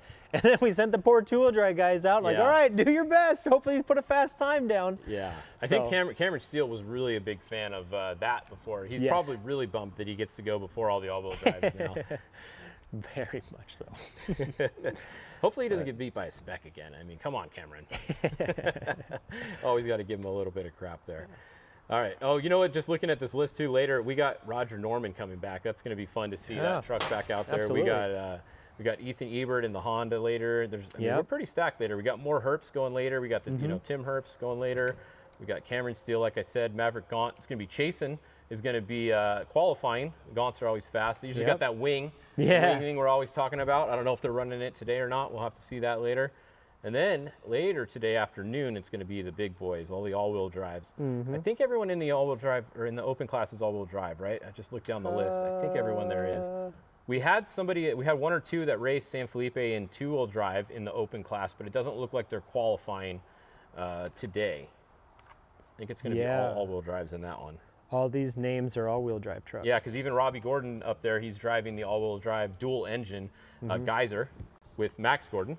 It'll be fun. Max Gordon's first trophy truck race in Baja, if he gets in the car. Right. Robbie's got to get it halfway, and then Max is going to get in and do the second half. So hopefully, we saw Robbie didn't have a good run at San Felipe. He broke a part of the rack adapter off of the steering on that thing, and he only made it down Zoo Road. So hopefully that thing's ready to go now. It's had more success in the past with finishing. It just kind of. Hopefully it'll be fun to watch. Everyone always wants to know where Robbie and Max Gordon are. Yeah, and that's such a cool opportunity if you really think about it. Like separate yourself from the industry and from the sport and everything, but to get to go pre-running, racing with your dad, like what a great opportunity that is. Oh, yeah. And let alone your dad's one of the best to have ever done it. And you get to learn from that guy, and you get to pick up all his tips and all his pointers and all that stuff. Like, it's just something cool to look back on. Them two will always have that memory and be able to share that together. Yeah. That's definitely really awesome. All right, so we're just waiting for our first car, Sean Geiser, to go off the line here. So Sean is driving as driver of record now. He was teamed up before, but now he's got his own car. They got a two-car effort out here, I think. So that'll be fun. Sean was very fast, actually, in qualifying the last couple times he's gone. So he's been a little bit newer to the class, potentially. Yep. But, he's got a good last name, right? Right. Yeah, he knows how to wheel a truck. I feel like he's been behind the steering wheel of a few of those things for quite some time. So it's definitely paying off. And we've seen him put down some pretty fast laps when it comes to qualifying and just racing in general. He's always got a good pace going. He seems to know what he's doing. Yeah. All right, we should be starting literally any second, I'm told, but we're looking at the line and we haven't seen anybody go yet. So as soon as someone does. Unless they're still trying to extract something off the course. Yeah, they look like everybody finished, though, because Grabowski was the last one, unless someone was parked on the side, right? Our timer has reset, so our times are all set. We're just literally waiting to see the first car go off the line here. Got a great look here, that Method Race Wheels arch. Big thanks to Method again for supporting the efforts of the qualifier here for the Baja 500, as well as live timing brought to you by Optima Batteries.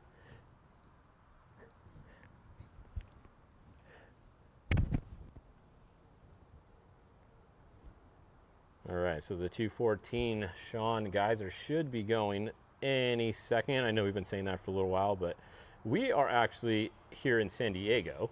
So we are in the SCORE studio here in San Diego, and we were watching, obviously, down there in Ensenada. So we're just relaying what we're being told or what we can see here. But we should be starting any second now. And once again, this is just going to be the trophy truck specs running right now. Then we're going to take a break.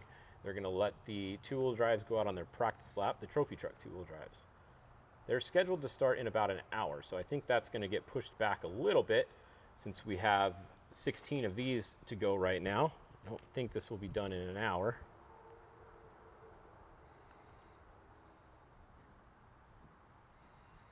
All right, and that's a look at the start line being getting built down there. So that is downtown Ensenada there on the left of your screen. They are setting up the start and finish ramp. You can see the SCORE semi there, getting some lights set up. They're going to be working on that all day. Tomorrow, you can go down there. Tomorrow's going to be contingency. Get a chance to look at all the vehicles, pick up some swag, get some drinks, get some tacos, and kick off the 2025 Baja 500 downtown in Ensenada. So it's always fun down there. Yeah. Good time to check out all the race cars, meet some of the drivers, do the thing, mingle with fellow off-road enthusiasts. Yeah. We need more drivers to go there with their vehicles nowadays. A lot of these guys, especially, I'm going to say these country clubbers, they don't go with the vehicles anymore, and it's kind of less fun for the fans because they don't get to meet and greet them. So come on, country clubbers, go down there, give the fans what they want, go sit in your car, drive it through tech, and give them some stickers, sign a few autographs, and go have some fun. I know that tomorrow's the only day they're allowed to pre-run the start, so that's what a lot of guys are out doing, right? They're doing from the start to Ojos, or from Rancho Nelson, where the actual start is, out to Ojos Negros. That's the only time you're allowed to pre-run it is tomorrow. So that first 20 miles or whatever it is, you do want to go do that tomorrow morning while your crew gets the car over to tech, and then you could come back and go jump in it. Yeah. Yeah, a lot of pre-running going on for this one too. I've personally been following along through your page, Fishgistics, and seeing all the tags and everything, as well as all the racers that I follow on socials. And a lot of guys down there pretty early on. They've been down there for quite some time, putting some miles down, really burning this course in. So Some guys wanted to just go and completely destroy their equipment the other day when it was muddy out. I tried to warn everybody. The mud was so bad. I mean, I put some up at 6:30 in the morning because I talked to a few racers, and they're like, hey, you don't want to go on the course today. I was like, okay, I'll tell everybody. So we told everybody, and then sure enough, there was always a few that went out there. And what do we see? They're just buried in the mud. Their vehicle's completely destroyed. Hammered. There's nothing that destroys your vehicle more than mud. No. Let alone mud right by the ocean that is filled with salt that just destroys everything on your car. Every prep guy's worst nightmare is mud. Like, it's the absolute worst. I saw some pictures of like the 19 Industries trucks and all those guys doing their pre-running, and like the tube work is orange, the headers are cooked, and you're done. Gosh, yeah, you're done. There's just no way. Like, what a mess. And you got to think that mud gets into the bearings, into the seals, into the everything. It's somebody who understands every little nook and cranny of a race car and understands all the parts like I do. It's just so cringy to watch that happen. Like, but it's part of the job. You got to do what you got to do. You got to get out there. You got to run your miles. Got to figure it all out. The good news is it's going to make for some great racing on Saturday because so much water got put on the course over the day and a half that it's going to be really nice. So hopefully the dust is minimal. Yeah. I mean, there's always going to be dust still, but hopefully it's a little minimal, a little packed down. Dirt should make for some great racing on Saturday. So that is one big plus out of it. Absolutely. And it looks like we have great weather today. Obviously, look at, there's not even a cloud in the sky there. I believe it's going to be like that through the rest of the week. So going to be, the Baja 500 is actually my favorite race, and normally because of the weather. The weather's usually perfect. It might get a little bit warm, but it's never that bad. You can go out in t-shirt all day, shorts, and just have fun and have a good time. It looks like we are getting ready now because we see the official starter actually doing something there. So should be getting pretty should be close like a here. minute or two. Usually we'll see him show a minute sign. Look at our drone guy's going to get right up in here. Perfect. Yeah, don't land that thing in there. Yeah. Yeah, and if you didn't tune in earlier, it's pretty cool the way this course is laid out. The drone can cover almost the entire lap, so we should get some pretty good action going on today. So we should have the first truck getting ready to take off right now, the 214 of Sean Geiser. He moved out of the way, so we should be going. There he goes. There's our first spec truck for the 2025 Method Race Wheels Baja 500 qualifier. All right, the course is hot. So you'll see what we're talking about. If you're just tuning in and you didn't watch the Legends qualify, you'll see what we're talking about with some of these line options and line choices. It's a good looking side. That helmet there, that's one of those new Stilos, the WRX. Those are pretty cool. You can see the massive visor. A lot of co-drivers really like that visor. Look at how big that eye port is. You get, even the driver's wearing one there. Yep. It's kind of cool. We've always been limited in visor size in a lot of the other ones, and now we actually have a helmet with a real big visor. So that's what I'd be running right now. I would also be wearing gloves, though. Yeah. I wasn't going to say it. Yeah, I'm just saying, I highly suggest wearing gloves. All right, he made the hard right, the first hard right. Yep, and you can see they hung it out a little bit more than you probably intended to, and that's one of them corners that we were talking about where it looks like you want to go straight, but unfortunately the racetrack goes hard down to the right. Exactly. Yeah, this should be a fast time right here. Now, see, I don't think I'd want to go first in the specs because that's kind of a lot of pressure and the course isn't too good yet. I'd want to go in the middle if I could choose in the specs. Same. So I believe the start order went off of your when you registered, whatever order you registered in. So I would have waited like a day and then registered. Sean obviously probably registered as soon as registration opened, and that's how he got the top spot. Right.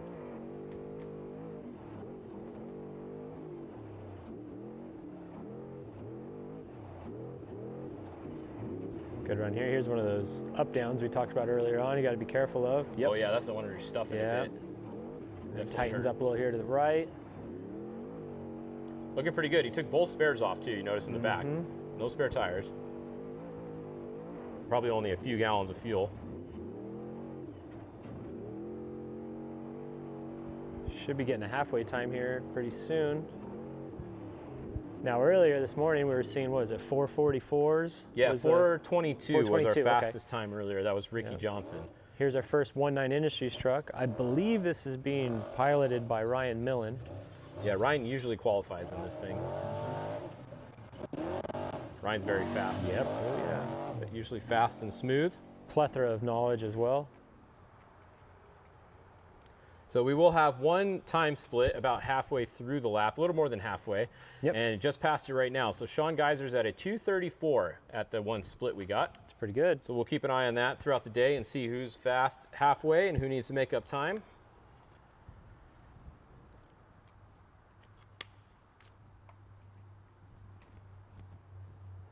So Sean Geiser out on course and EJ Herbst out on course right now, your first 2 specs. It's really short course, actually. It's only about 4 miles long. It might even be a little bit less. That's why we're seeing about 4-minute times, because they're definitely not averaging 60 miles an hour. So I'm going to say it's closer to like 3 and 3.5 miles. Right. Very technical, not any long straightaways. No. Yeah, definitely on your toes this entire qualifier. No time to really catch your breath or really start thinking about anything. You really got to be focusing on what you're doing. The good thing is you have a day to fix the truck tomorrow if you break anything today. Well, you have the rest of today, and then you have all day tomorrow to be able to fix anything. So you can push a little bit.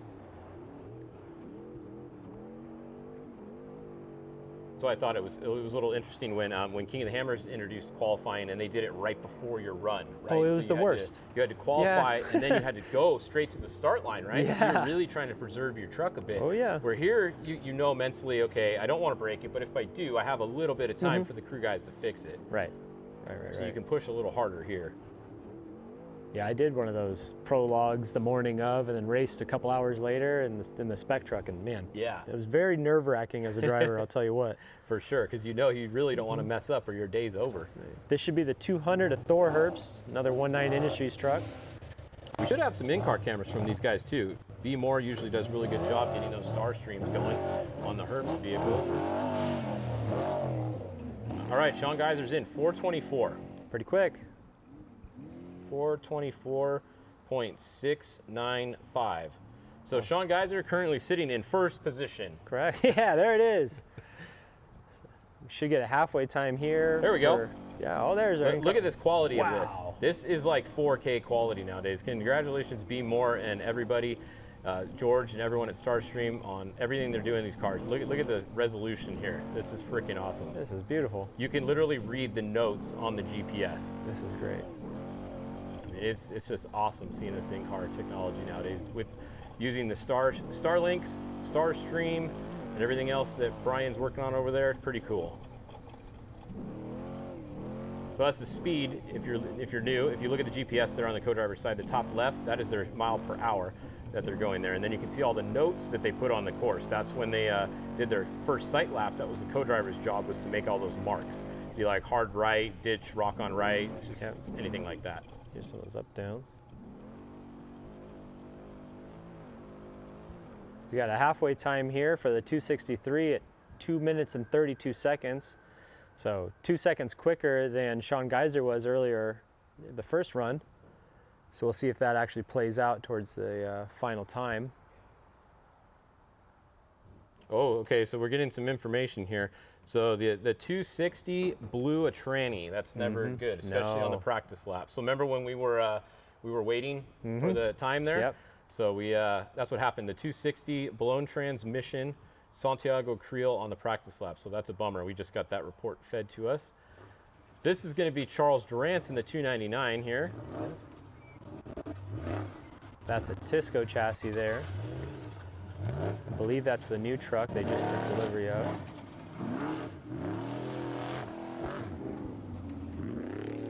On board here with Durant's.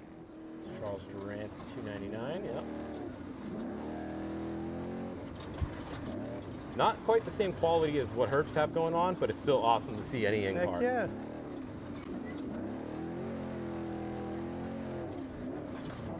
We got a time in for the 263 of EJ Herbst. It's Ryan Millen behind the wheel at 420.7. 420, new high. New high. New high score. There it is. All right. So Ryan Millen putting it on top so far. Yeah, not surprised the least bit there. Ryan's one hot foot. Thor Herbst, we should have a halfway time. There it is, 237. Did you already say that? Nope. So 237. That puts him about 5 seconds off of the leader at the halfway point. So he's going to have to make up 5 seconds in the second half if he wants to get the top spot. Yeah. Charles Durant's running nice and smooth here.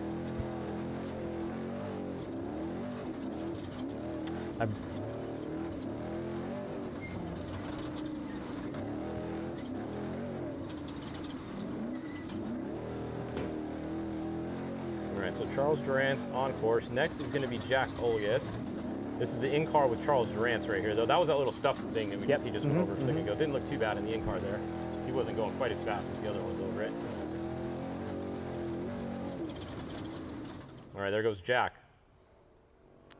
The 227 of Jack Olgas, another, like I said, this truck was brand new, another 19 Industries truck. This was brand new for the San Felipe 250. Good looking truck there. There it is. That's you got to do it. Up on the bike. Drive the thing on the edge. Yeah. Like I said, we might get a pretty hot time here from Jack. Yeah, he's just got to keep it together.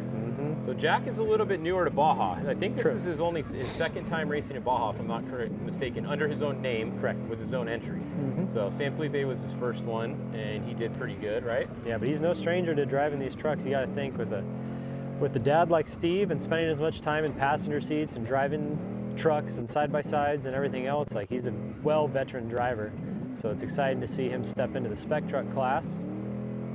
All right, Thor Herbst is in with a 429, so third pace. Thor Herbst, 429.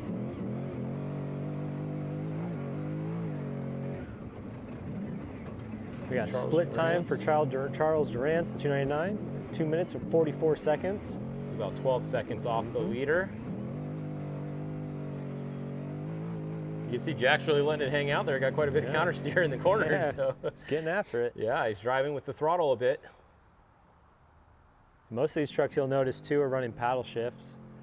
Yeah, so you get to keep both hands on the wheel. You don't have to take one off to be shifting the whole time. That definitely is a plus. Absolutely. Yep. There's the tire corner we were talking about earlier on this morning. Tires are still there. Little drop off. There's your stuff right. Oh, geez, I'm telling you, someone's gonna get hurt right there. Like they're gonna hurt their car right there. Yeah. They're gonna throw it in there a little bit too hard. Yeah, that's one that just makes you go, ugh, like in your seat, right? You're just like, ow. I don't care how much suspension you have, it still hurts at a certain point. Great run here by Jack so far. We should have a split time here any minute. We've got the 285 now taking off the line of Justin Davis, another Tisco truck. There you go. This should be an exciting qualifier. See how he runs here down into this left where Jack had it up on the bike. A little more composed. Fast as always. Yeah. There's the in-car with Justin Davis. Good quality here. Yeah, his resolution's pretty good. Well, until we jinxed him. Yeah, right.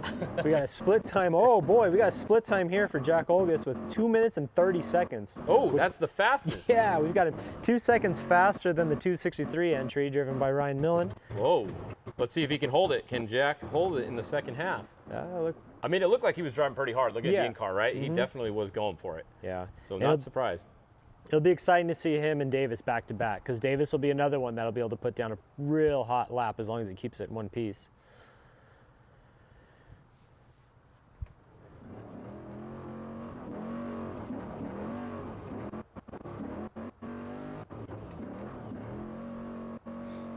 Let's see. We got Charles Durant is in with a 443. So that puts him in the 4th position out of 4 so far.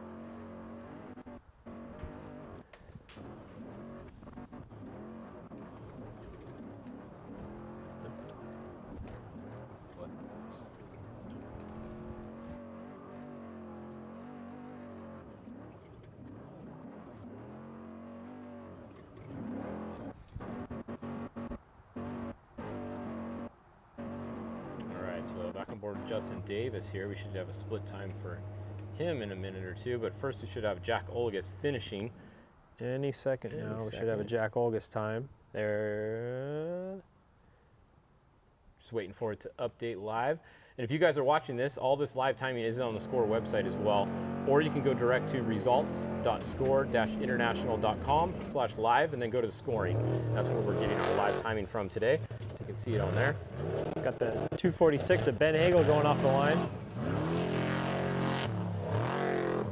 So we got Ben and then Ethan. Usually they have 2 different trucks sometimes, but I don't see Ethan on our list today, so they must be splitting this race, I'm going to assume. At San Felipe, they raced against each other, so it was kind of fun. They're brothers to see who was faster. Well, we must have had some hiccup. Let's see, get this thing to refresh for timing. And just confirmation again, the 260 Santiago Creel has the lone transmission, and they will not be taking the start today. So we will be skipping the 260 start spot, which means we'll go straight to the 273 once they come up. We must have got something. Jack must have had something happen in the second half of this run because he came in with a 433, which is the number 4 spot. He had a hot first half, but maybe we missed something on cameras, maybe bobbled a corner or something like that. He must have, because he lost quite a bit. I mean, that's 13 seconds behind, and he was 2 in front, so he lost 15 seconds in the second half of the course. Right. So we got a halfway time here for Justin Davis at a 2:30.8, which is the same time we had for Jack. So let's see if he can keep the second half together. Here we go. You see here on camera, following the Hagel up and down, some of that stuff you got to be cautious of. It's not a big flat foot wide open qualifier. You got to be on your toes. This truck's prepped and put together by GFO. They do a great job running that shop and making sure these trucks get across the finish line.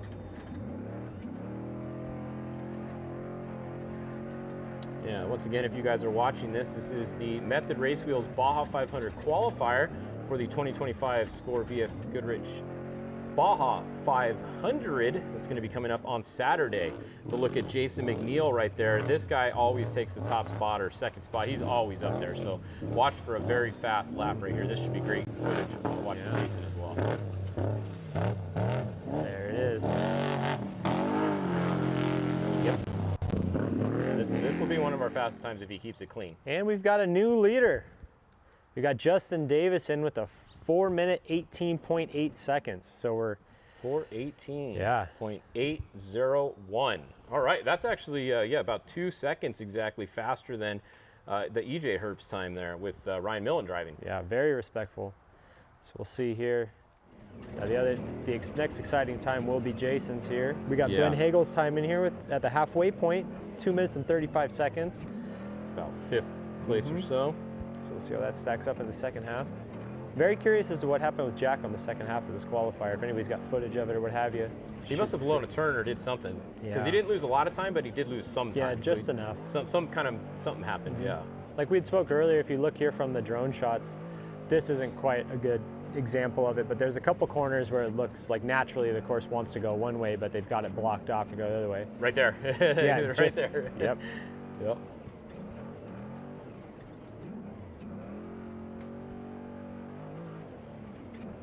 All right, so on board with Ben Hagel.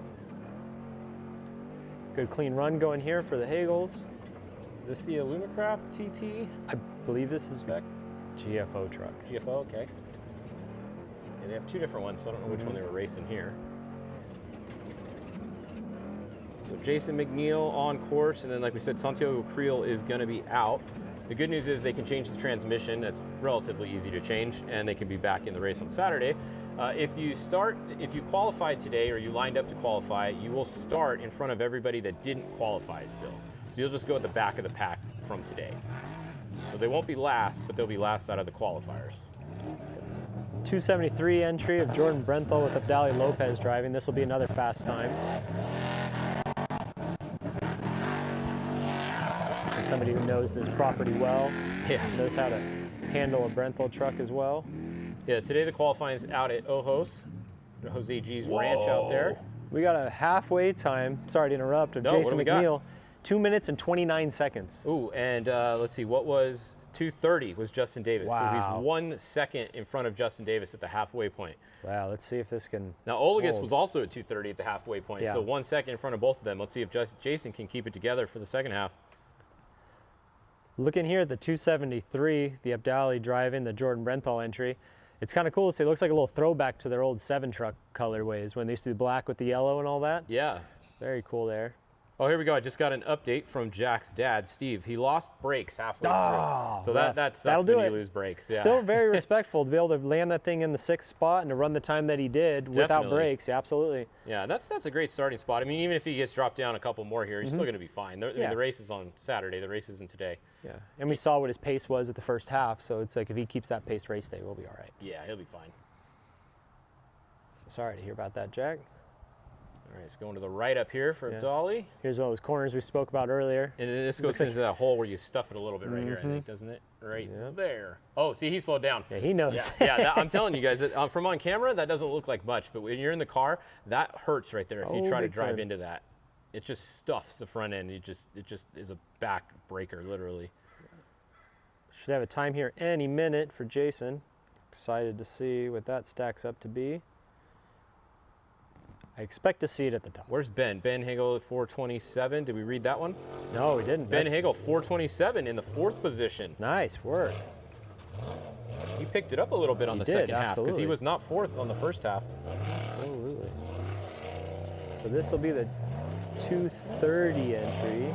There you go, Jason McNeil, new leader. 4:14. Wow, 4 seconds faster than Justin Davis. I'm not surprised. I mean, McNeil is insane, so literally that time stacks up. 4:14 for Jason McNeil, your new leader. Very, very impressive. Good run, Jason. 4:14.952. Oh, look at Abdali here. Yeah, getting after it. That was he's out there stunting. That's the fastest I'll tell you I've seen what. everybody go in that section right there. Right, we should have a time. Oh, 2:32, so a touch off the pace. See if we can make it up at the second half. Yeah, I mean, he looks like he's driving faster right now, so let's see if the second half he can get back there. 2:32, and Jason McNeil was 2:29. Yeah, so 3 seconds Abdali is at the halfway point behind right now. See if he can make up that time. Yeah, and then this should be the 2:30 Anil Dricky entry, driven by Joe DeLuce. Yeah, we've only got 5 more cars to go after this too. Going fast today, going really fast. This is a Spencer Lowe racing truck. He's been cranking out a bunch of these 6100 chassis, or spec truck chassis. Doing a great job over there. So Santiago Creel DNF'd. So Abdali Lopez will be our next time. Just waiting for it to update. I'm going to keep my eye towards the top of the leaderboard here because he's going to be somewhere up there in the top 3. I don't know if he can make up 3 seconds on Jason McNeil in the second half. That would be tough. If anybody's going to do it, it's going to be Abdali. He's wild. Let's see how that runs out. Next on the course here, we've got the 282 of Andrew Myers. The Toyota of Escondido. Yeah. Vehicles out there. Be surprised what he puts down. Myers guys are always quick. Yeah. I think Sam's pissed off and ready to go. Motorsports just around the corner from my house, actually. Escondido, California. All right, so any second we should have a, there it is. Yep. 3rd position for Abdali Lopez, 4:19. So 1 second behind Justin Davis and 5 seconds behind Jason McNeil. Impressive. Yeah. Absolutely I think impressive. Jason McNeil's staying at the top. I don't know. That's going to be tough. Yeah, I'm trying to look down this list. The only person I think that could really knock him down would be the 236 entry of Mike Marsal with Troy Grabowski driving. Yeah, I think Jason's feeling pretty good right now. Actually, you know, the 297, Zampatero, we got to give them a little bit of credit too, right? Because he qualified first last time. He's fast too. I think he qualified first last time. I don't even remember. It was a couple months ago.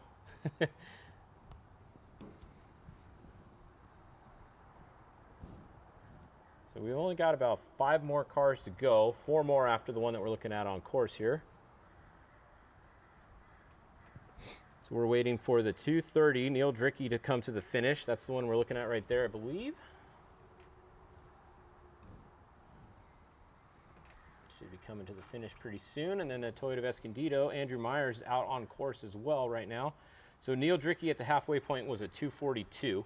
So a little bit off the pace, about 10 seconds, 12 seconds off the pace of the top halfway.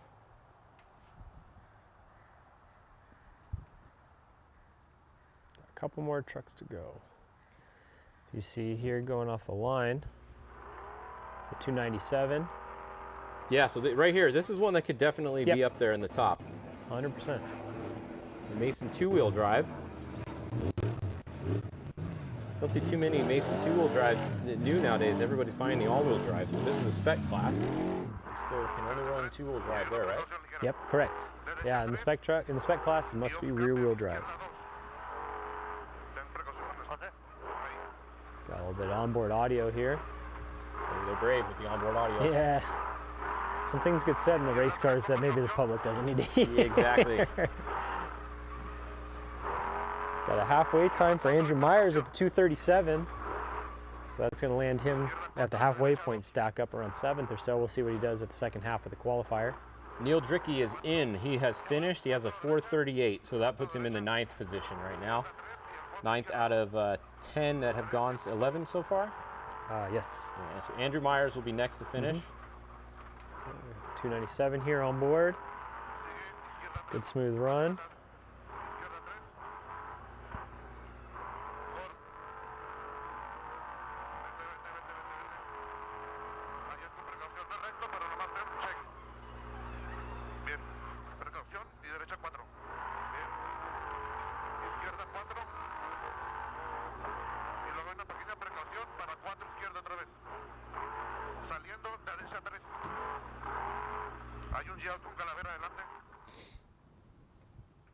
All right, so next on the starting line, this would be the 209.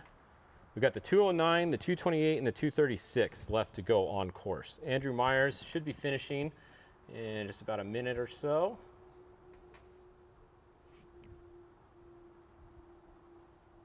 This is one of the Papas and Beer entries here. Friends with the Ampudias. Got the same kind of paint scheme. Sometimes people think that's the Ampudia truck. That's the Spec truck though. Let's see how they do. Tisco chassis here. That's what our top qualifier is. Actually, that's our top 2 trucks, or Tiscos. We've got a Tisco 1 and 2? Tisco, Brenthal, 19 Geyser, GFO, I believe.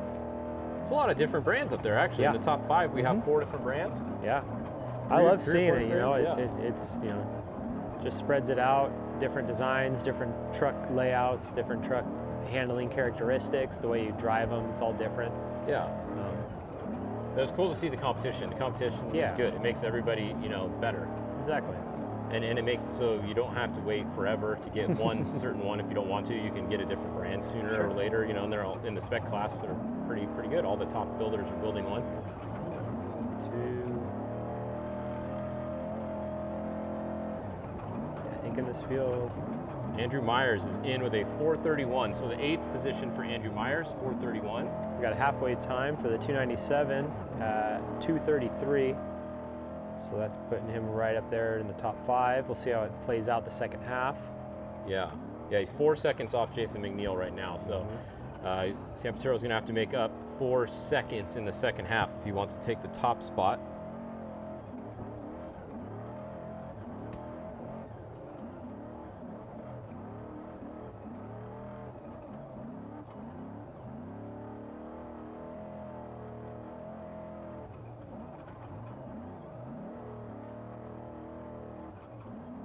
So just lining up next should be the Ryan Hancock entry. The 228 will be next on the line. Right here, we're still looking at the 209. And there we go. There goes the 228, Ryan Hancock, Jordan Poole in there. The Alexander Ford truck. These guys had a little incident in qualifying before. Had a little rollover. Luckily landed on the wheels and were able to keep going. But this time they're going to look to keep all 4 wheels on the ground the whole time. I'm not sure who's wheeling this truck. Sometimes it is a Grabowski wheeling that truck as well. Yeah, I think it's Ryan, but I'm not 100% sure either. I'm sure I'll get a text in a minute. All right, let's look at the 209. We have a halfway time for him. Any second, we should have a split for the 209. And there it is, 2:42. So 2:42.9 for the 209. So a little bit off the pace, about 13 seconds off the leader right now at the halfway point. And the 228's being piloted by Dan Fresh, is what I've been told. There you go. All right, Dan Fresh in the Alexander Ford truck.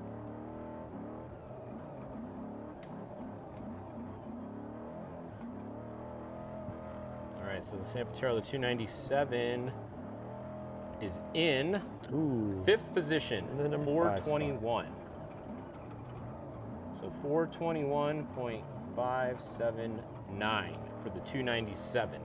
So top 5, not bad. Yeah, Jason's just on a sick one, I'll tell you what, with that gap that he's got to everybody else. Everybody else is about a second apart. Yeah, look, they literally are 3, 4, 5, 6, 7, 8, 9, all the way down 1 second. Yep. yeah, Jason's there with his 4 or 5 second gap. All right, so we're just waiting on 3 more cars. We got Mike Marsal with Grabowski driving is going to be the last one off the line. They're the only ones that are not on course yet. The other 2 are on course. Once again, this is just the Spec Trophy Truck, the Trophy Truck Spec class going right now. After these final cars go, we're going to take a break while the Trophy Truck 2-wheel drives go out on their sight lap, and then we will be back for the start of their time lap. Here you go, Troy Grabowski in the last car off the line, the 2:36 Mike Marsal entry. This should be a fun one, actually. Yeah, you can already tell off to a wild start. Maybe we could turn the in-car on. There it is, there it is. That's how you do it. Yeah, come on, Troy, go, go, go, buddy, go, go, go. There we go. This will be a good view right here. Just watch this run, trust me. You know you're doing it right when you get the shift lights flashing at you that early on. Yeah. Oh. No, we're good, we're on good. The bike. Yeah, I know they just put live valve on this truck too. I heard it's a big game changer for them. So yeah. You know, I heard some cool stories from testing, so excited to see how that plays out for them here qualifying. Yeah, if he can keep this one together, yeah. Oh yeah. There it is, I love it. We got Ryan Hancock 2:38 halfway. Hey, it's a good run. 2:38, yeah. And with Dan Fresh driving, still about 8 seconds off. Oh, we lost video there, that's okay. And then we have the 2:09 is in the 12th position for Jose, 2:09 with a 4:39. There you go, not bad. We got 500 miles ahead of you. Yeah. Qualifying, yes, is important, but it's not make or break. We've seen some pretty cool things happen from the back of the pack. Well, especially in the Spec Truck class, because even if you qualify first, you're still behind other vehicles, right? You're behind all of the trophy trucks, you're behind all the 2-wheel drives, you're behind all the Legends, and you're behind all the 1 cars, which was only a couple 1 cars, but still, you don't get clean air no matter where you qualify here. Yeah, and end of the day, you're still racing the clock. Or do they actually, they do the break between them now, huh? They moved it, I think. It used to be the class 1s got to go. I think they moved it now. I'll have to double check that. Yeah. I believe they do get a little bit of clean air. All right, I'm pretty excited here to see the 2:36 split time.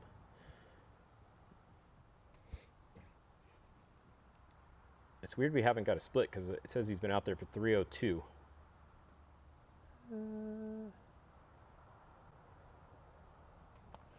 Let's see here. I think it's off by a minute. I think it's 2:02. Oh yeah, that truck's moving.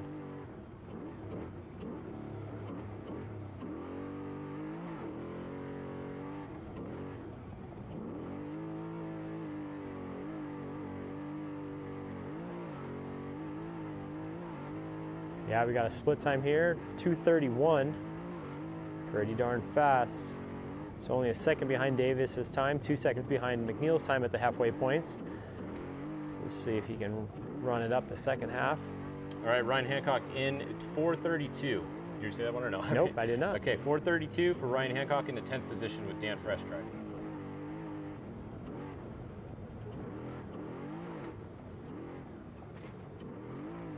So yeah, last car on course. Whoa. Oh, that's a good one. He's going for it. Leave it to Grabowski. I'm telling you, the Grabowskis are nuts. They're always fast. They're usually smooth and fast, though.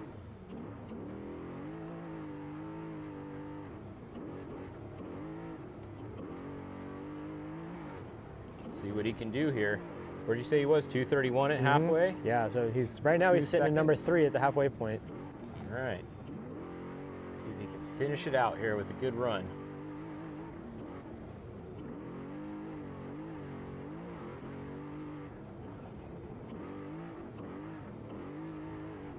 Just noticed on the firewall, that's a pretty big opening there. There's a lot of dust that can come in right there in the middle. Yeah, could be, but you gotta try and get some of that air out of that hood. That's a big problem with these trucks, is you got a big parachute on the nose of your car, so when you're trying to hunt for top speed or trying to hunt for just keeping the nose low on these things, you gotta try and get all that air to escape somewhere, and getting it to pass through there, it'll feed it into the coolers behind the cab. So yes, it's a big opening, but it also helps get some of that air to escape and cruise through and cool vital parts of the truck. Man, he's really going for it here. Dude, he's on. I mean, we're not seeing the ground very much. We're seeing more sky than anything in this footage, right? Oh, he's in. He is in. Whoa, the camera right. feed's a little bit behind. 4:17, second position. Wow, that's a great run.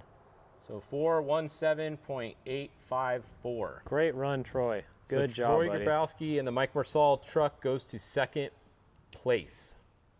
should round up our trophy truck spec qualifying here for the Method Race Wheels Baja 500 qualifier. Yeah, so next we're going to be having, the schedule is going to be at 10:30 in about 20 minutes. They're going to start the two-wheel drive trophy trucks out on their practice lap. So you can see right there, trophy truck two-wheel drive at 10:30. Then they're going to go on their time lap like we just saw. Then the trophy trucks approximately at noon, as long as we're on schedule, will start their practice lap, and then they will go after that. So that's what's going to be coming up today. We can take a look back in just a minute and see what happened earlier. So here's our spec results. Who do we got there, number one? Number one, Jason McNeil in the 2:34 with a great run of 4 minutes and 15 seconds. Followed by Mike Marsal in the 2:36, driven by Troy Grabowski, 3 seconds behind. Justin Davis in the 2:85, Jordan Brenthal, driven by Abdali Lopez. EJ Herbst, George Sampietro in the 2:97, Sean Geiser, Ben Hagel, Thor Herbst, and Andrew Myers. That's a pretty stacked top 10. That is definitely a stacked top 10. And then here's a look before them. This morning, the Trophy Truck Legends, Gustavo Vadosla, Ricky Johnson first, David Payne, Larry Rossler second, Sean Runyon third, Shane Lewis fourth. That was your four legends that started the day off for us. So now, yeah, we're gonna kick it off to some commercials while these guys go out on their practice lap in just a little bit. So come back around 10:30, probably close to 11-ish, 10:45. We'll have the timed laps for the Trophy Truck two-wheel drive, and then later this afternoon after them, we'll have the all-wheel drives going out there. So we're not done. We're only about halfway done for the day. We're gonna take a little break, and we'll come back in a bit. So we'll see you guys for the two-wheel drives in a bit.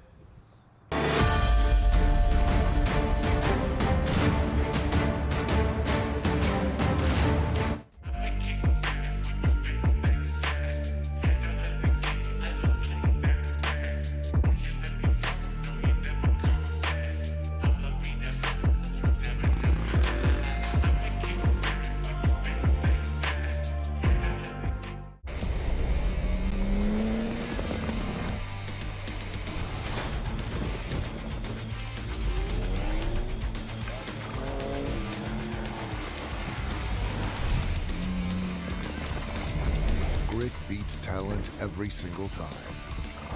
Introducing the new BFGoodrich all-terrain KO3 tire. Legendary toughness made tougher. BFGoodrich, what are you building for? To tell you the truth, we could take or leave the extravagance, the attention, the celebrity, the bragging rights, the bravado. Because all we've ever really wanted is for every Ford driver to feel this.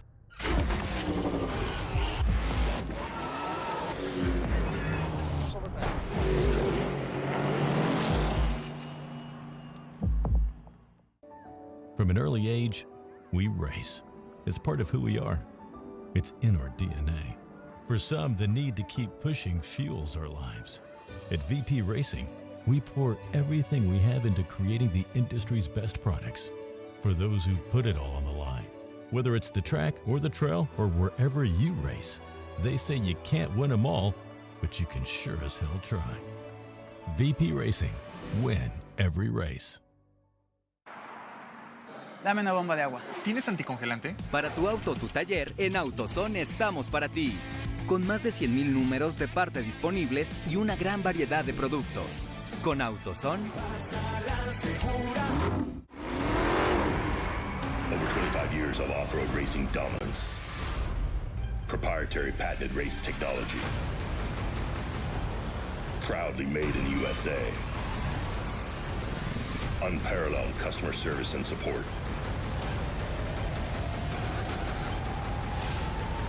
The choice of champions. King Shocks. The leader in off-road shock technology.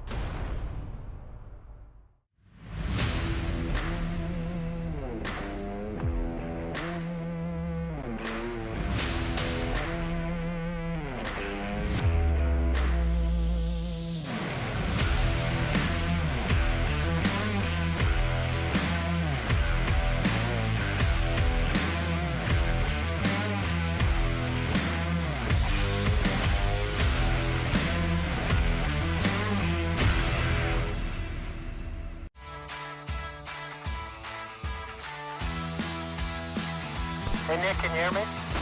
Oh yeah. I might have to change the rear sprocket.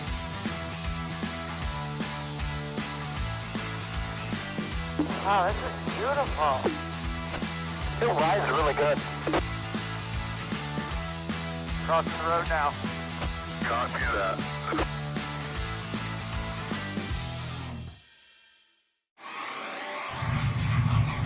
We've chased checkered flags through dust, rocks, mud, and worse. We've crowned champions, racked up wins in places where tires go to die. And we're still just getting started. From hammering at hammers to Baja bangers. If it's brutal, beautiful, or just plain ridiculous, we're there. So whether you're bombing through the desert or just dodging potholes in rush hour, tread victoriously with Maxxis tires, built for whatever you're chasing. Rocks, sand, heat. Life off-road is tough. We wouldn't have it any other way. If AMSOIL products are designed for this kind of punishment, think about what they can do for your daily driver. Upgrade to AMSOIL protection today and get fast free shipping from AMSOIL.com.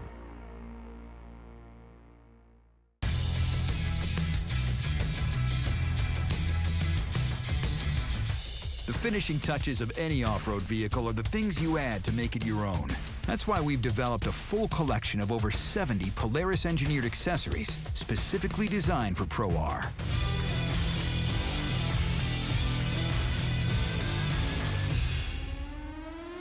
Polaris. Think outside.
Hey sis, you won't believe this place. First, we checked out the pier, where cruise ships come from all over the world. The vibe is one of a kind. Then we went to Valle de Guadalupe. The landscapes here are stunning. There are vineyards everywhere. And the wine was perfect. And the food is on another level. With Michelin star restaurants in the valley, every moment is so unique. You have to come to Ensenada. It's the gateway to incredible experiences. Hope you can join us next time. Ensenada, where the ordinary is extraordinary. All right, everybody, welcome back to the Baja 500. Here we go, the green flag is up. Bravo, Beldosola. Should be an awesome race today. We report again the rest of the day, try to bring you reports from the field. Because of this new technology, and we're able to give our fans perspectives that we never saw before. All right, let's go to some awesome in-field social media trophy trucks. Look at these guys. Oh, wow. Oh, it's really up in the game for the coverage that we're allowed to provide. Oh, we're going to check in with Wes up at the action desk. What's the latest, Wes? They've got a big lead over the rest of the fields. Check it out live all day long on our SCORE Off-Road app, YouTube, and ScoreInternational.com. This one is the third year in a row we've won the 500. And in a row, Gus. You guys are unstoppable.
grit beats talent every single time.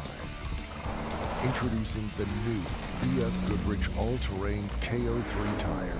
Legendary toughness made tougher. BFGoodrich, what are you building for? To tell you the truth, we could take or leave the extravagance,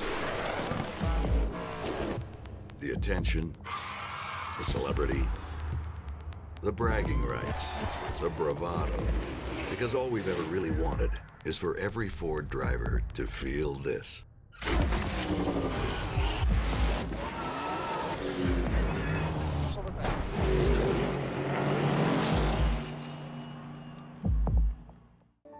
From an early age, we race. It's part of who we are. It's in our DNA. For some, the need to keep pushing fuels our lives. At VP Racing, we pour everything we have into creating the industry's best products for those who put it all on the line. Whether it's the track or the trail or wherever you race, they say you can't win them all, but you can sure as hell try. VP Racing, win every race. Dame una bomba de agua. ¿Tienes anticongelante? Para tu auto o tu taller, en AutoZone estamos para ti. Con más de 100,000 números de parte disponibles y una gran variedad de productos. Con AutoZone. Over 25 years of off-road racing dominance. Proprietary patented race technology. Proudly made in the USA. Unparalleled customer service and support.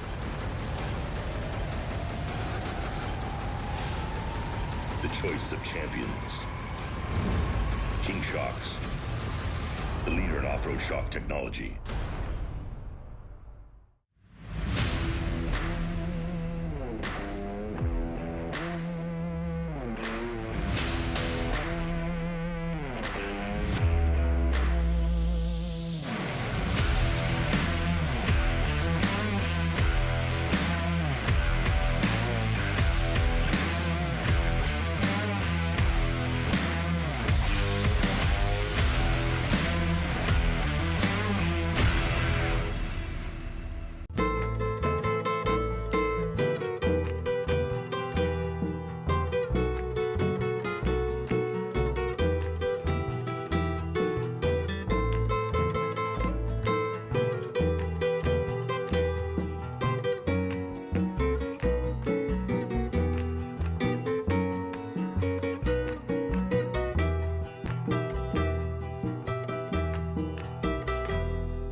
Hey Nick, can you hear me? Oh yeah. I might have to pay the rear socket.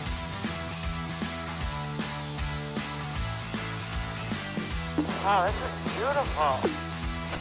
The ride's really good. Crossing the road now. Copy that.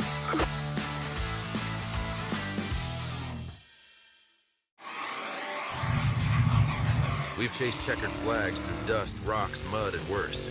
We've crowned champions, racked up wins in places where tires go to die. And we're still just getting started. From hammering at hammers to Baja bangers. If it's brutal, beautiful, or just plain ridiculous, we're there. So whether you're bombing through the desert or just dodging potholes in rush hour, tread victoriously with Maxxis tires, built for whatever you're chasing. Rocks. Sand. Heat. Life off-road is tough. We wouldn't have it any other way. If AMSOIL products are designed for this kind of punishment, think about what they can do for your daily driver. Upgrade to AMSOIL protection today and get fast free shipping from amsoil.com.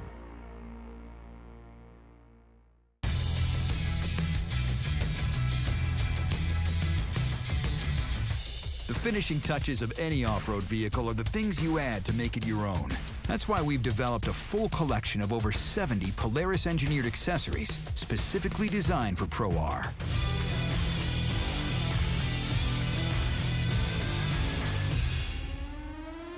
Polaris. Think outside.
Hola, Tavo Vildósola aquí, la revista SCORE Journal que sale cada mes, hay que leerla para estar actualizados de todo lo que está pasando en nuestro deporte, el deporte que amamos y que queremos aquí de la Baja, entonces ahí nos vemos en la revista. No se olviden de leer el SCORE Journal, la mejor revista para el off-road, manténganse al tanto de todos los updates y todas las noticias por ahí. Saludos. La revista SCORE Journal, muy interesante, muy buena y pues síganla. Ánimo.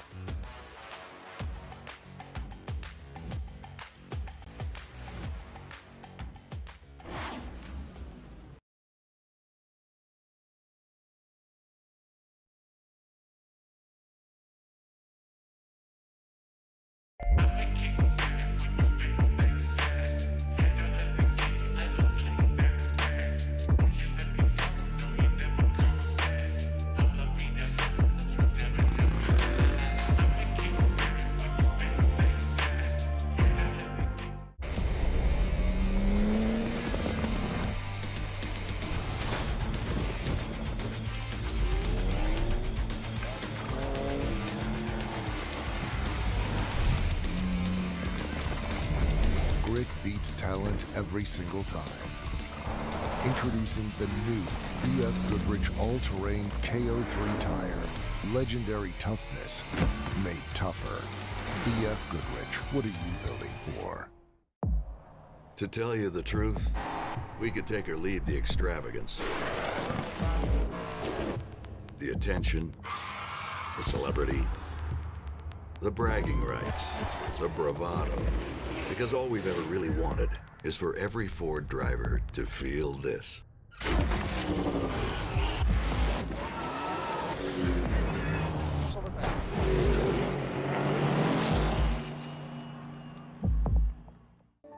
From an early age, we race. It's part of who we are. It's in our DNA. For some, the need to keep pushing fuels our lives. At VP Racing, we pour everything we have into creating the industry's best products for those who put it all on the line. Whether it's the track or the trail or wherever you race, they say you can't win them all, but you can sure as hell try. VP Racing, win every race. Dame una bomba de agua. ¿Tienes anticongelante? Para tu auto o tu taller, en AutoZone estamos para ti. Con más de 100,000 números de parte disponibles y una gran variedad de productos. Con AutoZone. Over 25 years of off-road racing dominance. Proprietary patented race technology. Proudly made in the USA. Unparalleled customer service and support.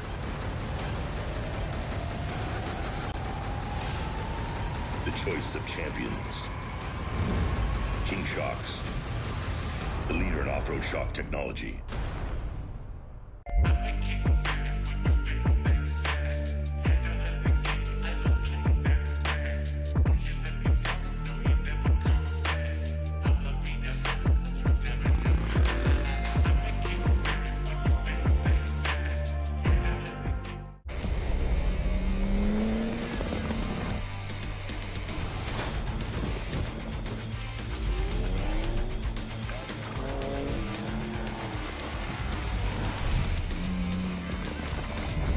grit beats talent every single time.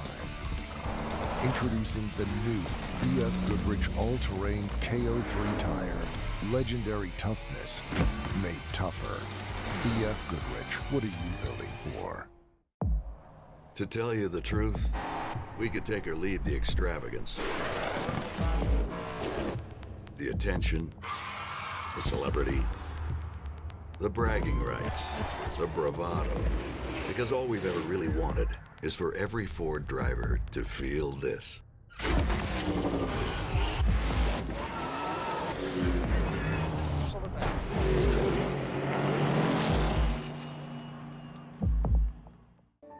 From an early age, we race. It's part of who we are. It's in our DNA. For some, the need to keep pushing fuels our lives. At VP Racing, we pour everything we have into creating the industry's best products. For those who put it all on the line, whether it's the track or the trail or wherever you race, they say you can't win them all, but you can sure as hell try. VP Racing, win every race.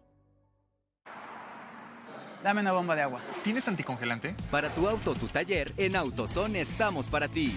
Con más de 100,000 números de parte disponibles y una gran variedad de productos. Con AutoZone, Over 25 years of off-road racing dominance. Proprietary patented race technology.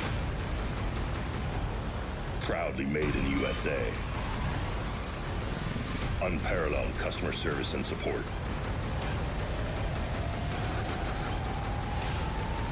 The choice of champions. King Shocks. The leader in off-road shock technology.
No audio on the stream.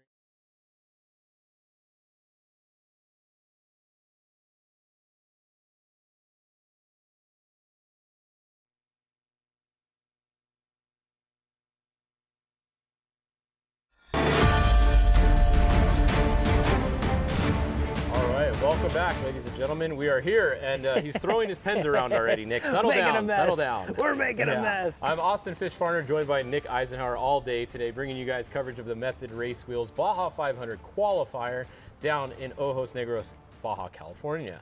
We started off this morning with the Trophy Truck Legends going. And you can see we have right there, that is Roger Norman. That's our last car going out on course for practice. That is a Trophy Truck Legend. That is, exactly. So our Trophy Truck Legends went this morning, and then we had the Trophy Truck Specs that just went a little bit ago. Right now, the Trophy Truck two-wheel drives are doing their practice lap, and Roger Norman is out there doing it right now. And then we're going to be going to the Trophy Truck all-wheel drive a little later. Man, what a cool sight this is. This truck has not been in the dirt on a race course in many, many, many years. He won the 2008 Baja 1000 in that truck with Larry Rossler, who today was driving in number 61 right there, that finished second place in the Trophy Truck Legends class. So first place was Gustavo Vedosola Sr. with Ricky Johnson driving. Second place, like I just said, was Larry Rossler driving, David Payne. We got Sean Runyon and Shane Lewis. That was your 4 Trophy Truck Legends that qualified. There is more than that entered. Not everybody qualified. Yeah. Then what do we have for our Trophy Truck Specs? So Trophy Truck Specs, we have a real hot time here by Jason McNeil with a 4:15, which is actually, if you look, his fastest lap of the day so far. He's on a sick one. Yeah, that was faster than the Legends, right? Yeah, absolutely. So then followed by Mike Marsal, driven by Troy Grabowski, Justin Davis, Jordan Brenthal entry, driven by Abdali Lopez. The 263 entry of EJ Herbst, driven by Ryan Millen, was 5th.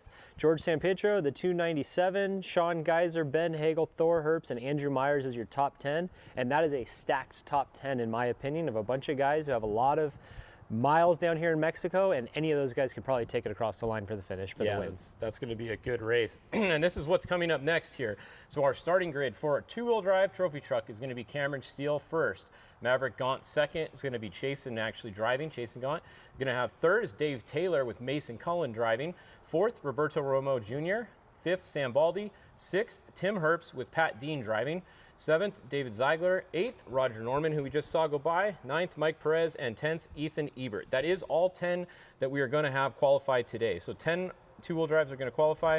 Later this afternoon, we have 12 in the all-wheel driver open class that are going to qualify. Correct. Yeah, and if you're new to off-road racing and you're just tuning in, or maybe you don't quite understand the split, when we say two-wheel drive, it means just that. It is just a rear-wheel drive trophy truck, and then when we talk about the actual trophy trucks, it's unlimited. So you can be two-wheel drive, or four-wheel drive. Yep. So. There's a class for everybody. Yeah, everybody gets in. Everybody gets a trophy. Yeah. All right, so that's our Method Race Wheels starting arch right there. We will be seeing nobody coming on there until we start our time runs, and then that's going to be Cameron Steele. It's going to be the first car to come through there. We're going to wait until Roger Norman gets off the course. He's going to be the last one to do a practice lap. The course is just about 3.5 miles long is what it seems like so far today, so pretty fast time. It doesn't take very long to get around. It's not a fast course though, because it's short. Just over 4 minutes is what we've seen most of the time today.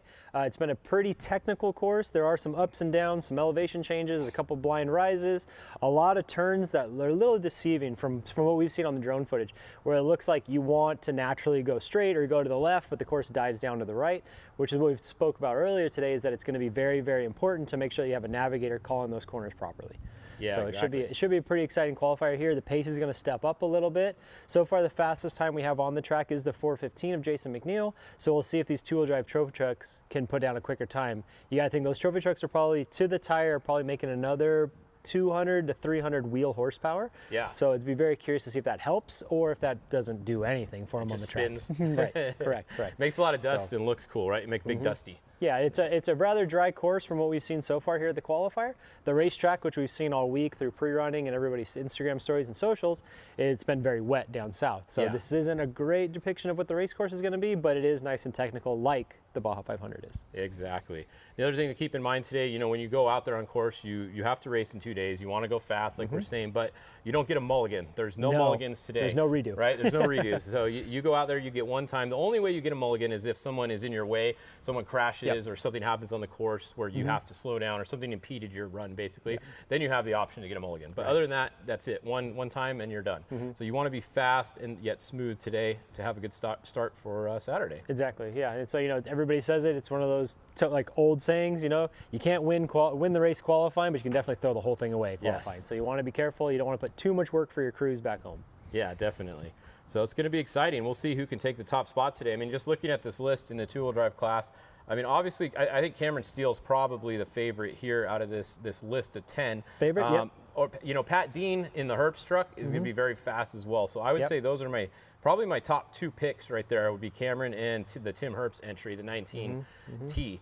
What do you think? Who's going to be on the top? It's going to be hard to beat Cameron out there. I mean, he's got the miles, he's got the time, he's got the right equipment, he knows what he's doing. We've seen him do really well at these races and at these qualifiers, so it'd be hard not to put your money on Cameron. I'm always rooting for the SUV. It'd be cool to see Ethan Ebert do well in that Honda. Yep. So I don't know, I'm excited. And then obviously Roger Norman, who knows? He might pull a hat trick, you don't know. He's been watching these races, you know, he owns the show, so let's see what he can do down there. Yeah, it'll be interesting to see. Roger hasn't been behind the wheel of a trophy truck in a while, and honestly, the pace of trophy truck has gone up a lot from the last time Roger raced, right? Big time. I mean, he's won the Baja 1000 before. He won it in 2008. He knows what it takes to win, but at the same time, these cars, everybody's pushing them so much harder nowadays that it's crazy. Correct. I think we have a couple minutes delay here. We actually have a little clip from one of the surviving Baja series that we can show you guys. So we're waiting. Don't worry, you won't miss anybody on the start, but why don't we take a look at this real quick. The dangers out here in Baja are real.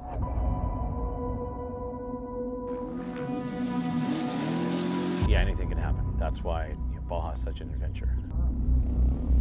You know, it's like the Wild West of racing out here. You are free.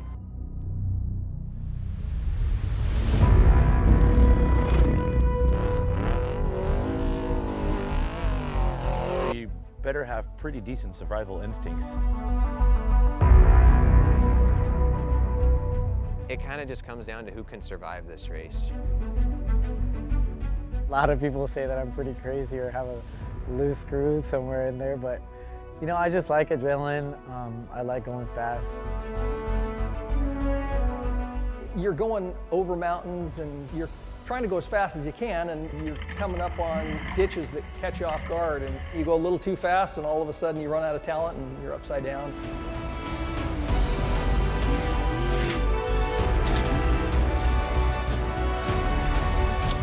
You gotta survive Baja before you can win Baja.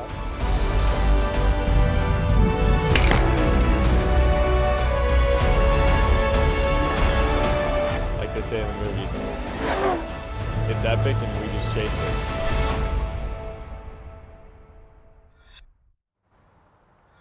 All right, well, that is a look at what racing in Baja is all about. Another thing racing in Baja, things change all the time and you got to kind of play it by ear. So we're going to play it by ear right now. We've been told the start's delayed until about 11 o'clock, so just about 15 minutes from now. So hang out, grab some snacks, get another beverage. Don't worry, you won't miss anything. We're going to go to a commercial, though, and then come on back at about, I don't know, about 7 minutes or so at 10:55. Yep. We'll go live again, and then our first car, Cameron Steele, which you see right there, should be off the line right at 11 o'clock. So stay tuned, and we'll be back in a little bit to bring you guys the live coverage from the Method Race Wheels Baja 500 Qualifier.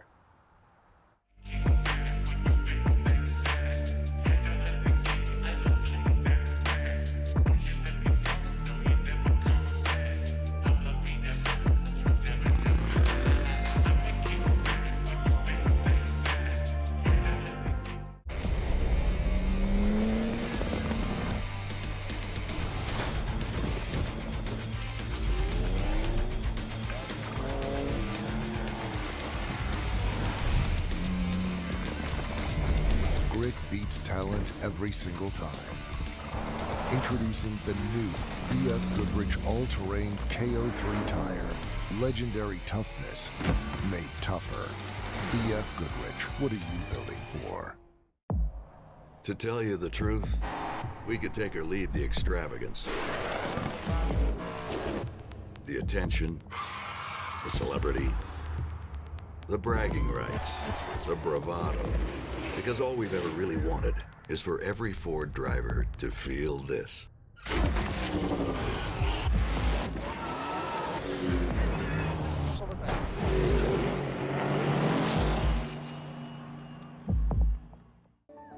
From an early age, we race. It's part of who we are. It's in our DNA. For some, the need to keep pushing fuels our lives. At VP Racing, we pour everything we have into creating the industry's best products for those who put it all on the line. Whether it's the track or the trail or wherever you race, they say you can't win them all, but you can sure as hell try. VP Racing. Win every race. Dame una bomba de agua. ¿Tienes anticongelante? Para tu auto o tu taller, en AutoZone estamos para ti. Con más de 100,000 números de parte disponibles y una gran variedad de productos. Con AutoZone. Over 25 years of off-road racing dominance. Proprietary patented race technology. Proudly made in the USA. Unparalleled customer service and support.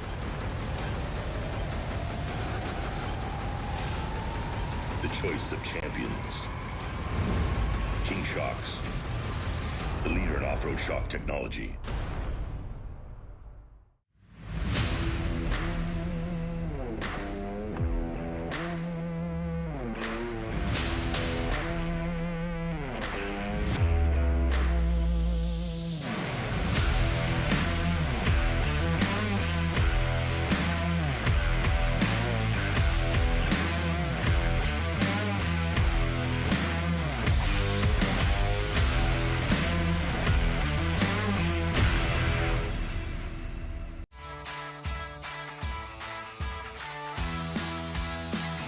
Hey Nick, can you hear me? Oh yeah. I might have to change the rear sprocket.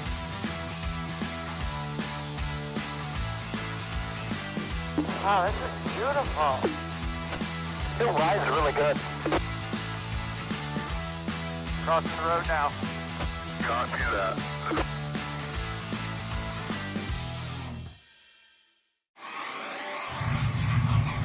We've chased checkered flags through dust, rocks, mud, and worse. We've crowned champions, racked up wins in places where tires go to die. And we're still just getting started. From hammering at hammers to Baja bangers. If it's brutal, beautiful, or just plain ridiculous, we're there. So whether you're bombing through the desert or just dodging potholes in rush hour, tread victoriously with Maxxis tires, built for whatever you're chasing. Rocks. Sand. Heat. Life off-road is tough. We wouldn't have it any other way. If AMSOIL products are designed for this kind of punishment, think about what they can do for your daily driver. Upgrade to AMSOIL protection today and get fast free shipping from AMSOIL.com.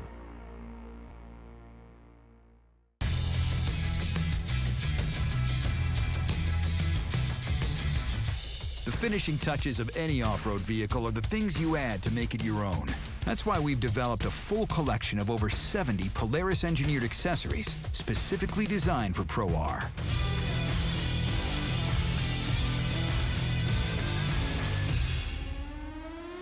Polaris. Think outside.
Hey sis, you won't believe this place.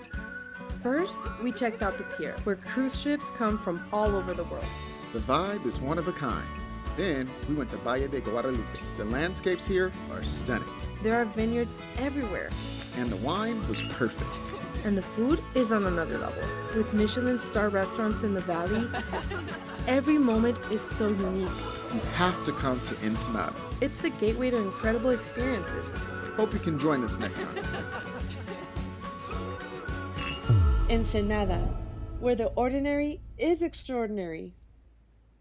All right, everybody, welcome back to the Baja 500. Here we go, the green flag is up. Bravo, Vildosola. Should be an awesome race today. We report again the rest of the day, try to bring you reports from the field. Because of this new technology, and we're able to give our fans perspectives that we never saw before. All right, let's go to some awesome in-field social media trophy trucks. Look at these guys. Oh, wow. Oh, it's really up in the game for the coverage that we're allowed to provide.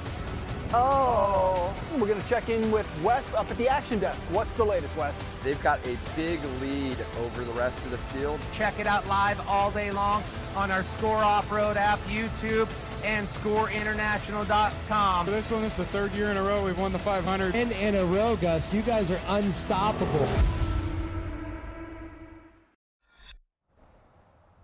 All right, welcome back, everybody. We are here once again for the Method Race Wheels Baja 500 2025 qualifier down in Ojos Negros, California. We are just Baja, California. We're just a couple minutes away from the start. Here's a look at our starting grid. Who's going first there, Nick? Cameron Steele, the one and only fellow Yokohama teammate. Excited to see him go. He's going to be arguably one of the top picks today in the two-wheel drive qualifier. Yeah, excited to see that go. We're followed by Maverick Gaunt, Dave Taylor, Roberto Romo Jr., Sam Baldy, Tim Herbst, Dave Ziegler, Roger Norman, a name we haven't seen on a trophy truck entry list in a very long time. We're all excited to see how that goes. Yeah. Mike Perez, and then Ethan Ebert in the SUV. Yeah, I like the body that they put on there. It's the Honda truck, and it's the same truck they were racing before, but they put the SUV body. I think it looks way better. I think so too. I think it looks great. I love it. I think it looks cool. Gives me a Chevy Vortex vibe. Yeah, right, from back in the day. Yeah, everyone nowadays is just a truck all the time. Why not have an SUV body on there? You know. That's it. Yeah, we're making all these things look like spaceships, anyways. Might not make them look like cool spaceships. Yeah. No, it's super cool. We're gonna see how they do today. He's gonna be going last, so Ethan's gonna qualify the 10th position. We have 10 starters going today in the trophy truck two-wheel drive class. We got Cameron Steele, like you said, going off first. Longtime navigator Cody Stewart, usually in the car with Cameron, so that'll be interesting to see. I know he's racing with Dave Mason Jr., so they've been teaming up lately a bit, the two of them, so it'll be fun to see. And our time board just reset, so I think maybe that's a good sign. Maybe we'll be going racing as we should be. We're told we're going at 11 o'clock, so it should be in about just about 3 minutes should be the start. Now we're going to run all 10 of the two-wheel drives, and then we're going to take a little bit of a break as the all-wheel drives come out. They're going to have to do their warm-up lap, and then they're going to do that at 12. So we'll probably be live at close to 12:30 probably for the all-wheel drives to go. So that's your schedule throughout the day today. So a little bit shorter schedule than normal. Not quite as many entries this race, not quite as many qualifiers. Now, in order to qualify this race, you had to race the prior race. So if you did not race San Felipe, you're not allowed to qualify. So there is more entries on the entry list if we look. So just looking at let's see. If I look at two-wheel drive, I see at least another like 9 to 10, it looks like, who are not qualifying. So there's only 10 going right now, but there is going to be almost 20 in this class on Saturday. And then in the all-wheel drive class, there is 4. There are 3 actually, because Bryce Menzies isn't here. There's 3 that are going to be going on Saturday that are not qualifying today. And 2 of those are names that we've never seen down here in Baja before on the trophy truck list. Exactly. Yeah, we got Von Gittin Jr. in the 52 and Lauren Healy in the 68 down here in their Ultra 4 trucks. Pretty exciting to see that. We spoke about this a little earlier this morning, but they've been putting in the work and the effort with Fox, getting those things tuned up and dialed in to take on 500 miles down here in Mexico. It's always exciting to see people from different aspects of sports. So Von Gittin Jr., a multi-time champion in Formula Drift. Exciting to see him down in Mexico and doing more off-road racing. We've seen him in a lot of rock events and a lot of stuff like that, but it's cool to see him down here take on some desert racing. Yeah, definitely. I know they were super excited to get down here. I was talking to Lauren and them, and they were asking a bunch of questions about it, and they're a little bummed that they couldn't qualify. They wanted to try to find a way to qualify, but Unfortunately, they didn't start San Felipe. They could have had somebody start for them in some vehicle, like some of these other ones did, like Dan McMillan, for example. Right. He did not race San Felipe himself, but they had a number 23 truck go off the line just to be able to qualify here. Exactly, and I could definitely see like their want to qualify. Like you see them at Ultra 4 events and rock races, and those two are real hot shoes when it comes to qualifying. So definitely. It would be exciting to see how they do out here on a course like this, especially, it being all-wheel drive and, those vehicles being a little bit more nimble and tight. They'd probably do really well in this qualifying course. But they actually would have done really well in this course, because they got a lot of high horsepower and everything. Yeah. That and Lauren's freaking wild. That guy's a nut, I'll tell you what. But anyways, back to it. Exciting here. We're excited to see these guys take off the line and do what they do. Should be any second, literally. Oh, we got the guy standing in front of Cameron. That's a good sign. Every time we've seen that, it means we're just about ready. I think he just gave him a 1 minute maybe. Look, he's holding something up. Yep. All right. Saying, go fast, Cameron. That's probably what he's telling him. Either 30 seconds or 1 minute, and you're going to see that car take off. Yeah, there you go. That was 10 seconds. You're a liar. That was a 10 he held up. All right, there we go. Cameron Steele. Course is hot. Two-wheel drive trophy truck qualifying coming at you. And that was Cody Stewart in there. I saw him on the in-car a little bit ago. Cody Stewart, Cameron Steele, the Desert Assassins team out here to see what they can do at the Baja 500. That is one of the older vehicles out here too. That Geyser truck has been around for quite a while. Yeah, I know he's got two of those older Geysers, right? He's got this one, and then I think the one that he uses his 6100 truck. Number 2. Yeah. Geyser 2. I want to say that was like one of the old Truggies from back in the day, like the. I think it was when they modified, maybe. I forget. It was chassis number 2. I'm drawing a blank here. And he's got no spares, so Cameron decided to go with no spares today. Different strategy for everybody. And then if you're just tuning in, we've been talking all morning about how this course is a little tricky on the mind. There's a lot of these turns that look like you want to naturally flow one direction, but the course cuts the other way. So like we spoke earlier, you got to really pay attention to your navigator and take some good notes on your sight lap, and then hope you can stack it all together and have a good clean run.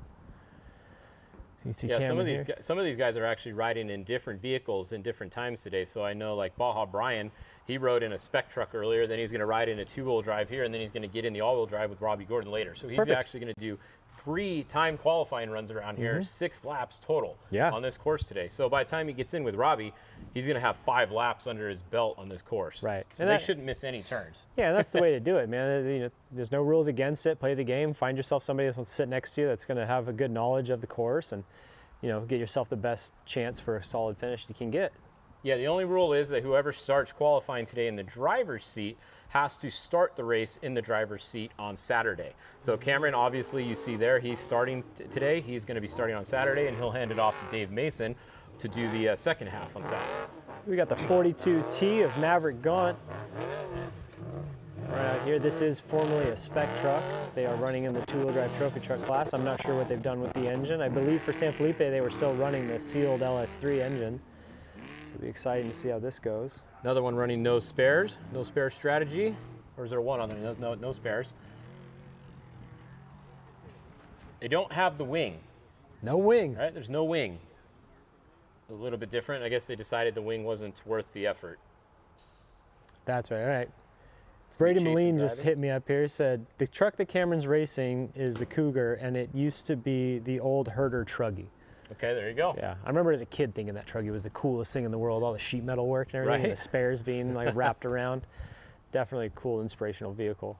Yeah, that car has a lot of miles on it. I think, what did I see something the other day? They did someone posted it had I think it had 30,000 miles or something, or 27,000 miles on the odometer on it, which is literally all Baja miles, right? That's wild.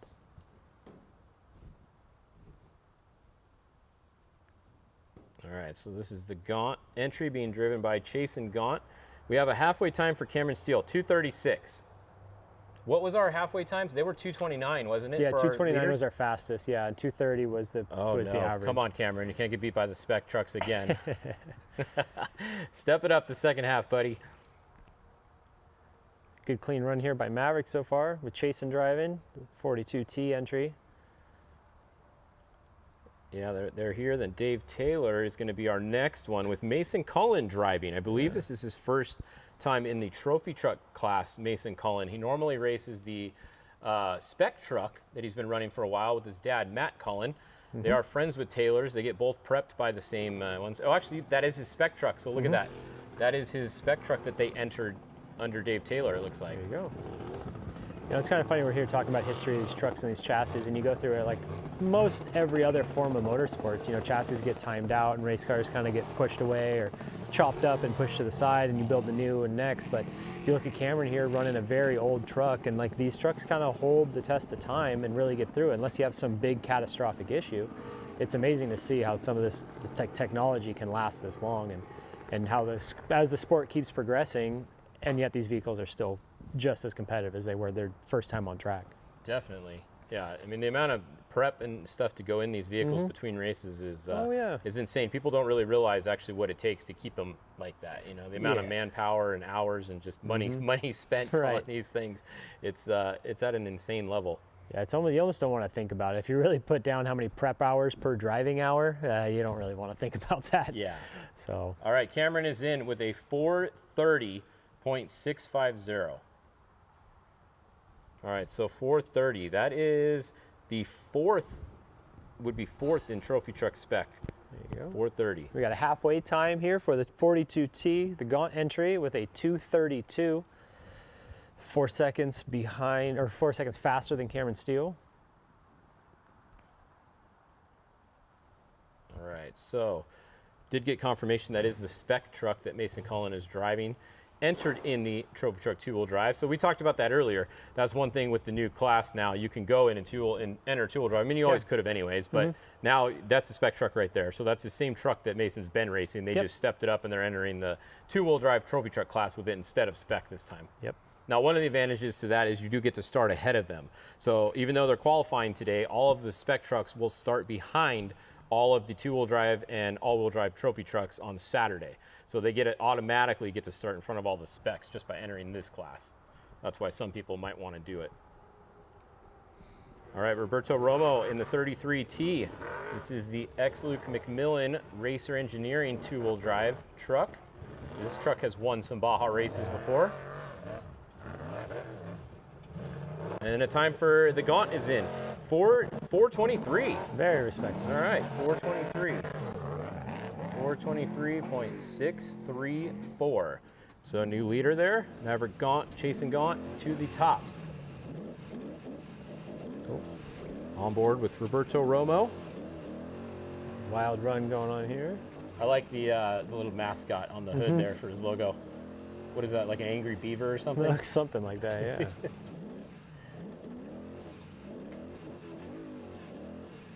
Got a good amount of onboard cameras here for this. Definitely something we've been talking about. It's elevated our sport a little bit for everybody back home watching racing. You can actually see what's going on inside the trucks and not just hope for the flyby posted on social. You actually get to see what's going on. You can follow along. Most of these racers will host some sort of live stream where you can watch their entire off-road race. Yeah, it's pretty awesome. It's with definitely this cool. Starlink and Starstream technology and everything here. Broadcasting it to YouTube or to their own server. It's pretty cool, all the different options you have nowadays. That's a look again at Mason Cullen there. So he's running the spec truck here to get points for Dave Taylor. So at the 400 and the 1,000, they're going to go back to the trophy truck, it sounds like. Makes sense, yeah. And he's going to race with them there. So they're running it here just to keep the points up for Dave Taylor.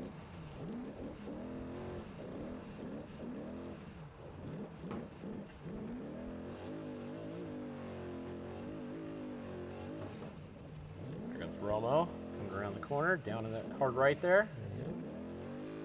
Romo should be putting down a pretty hot time, I would think, here when we get the times to reschedule. His halfway time should be coming up.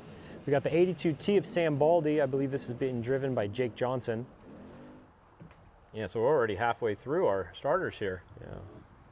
So Dave Taylor's time should be coming in pretty soon. We talk about it a lot in the spec class, all the different chassis and manufacturers, and how you have, like, you know, a group of five to seven manufacturers that build most of the trucks down here in Mexico. But this is a fun one. This is built by the Baldys in-house, designed, developed, and fabricated in-house. Very cool to see this truck out on the track and always doing well. All right, Mason Cullen in with a 434.519. Nice. So that is a spec truck. Doesn't have the same horsepower as these other trucks. Not too far behind. I mean, 15 seconds behind, not even 15 seconds, 4 seconds behind Cameron, and was about 10, 11 seconds behind top spot. So very respectable for a spec engine in there. Yeah, we got a split time here for Romo at 2:38, so that puts him just above the 26T entry with Mason driving, just behind Cameron. So we'll see how he stacks up for the second half of this qualifier. Yeah. So the Gaunt entry was 232 at the halfway.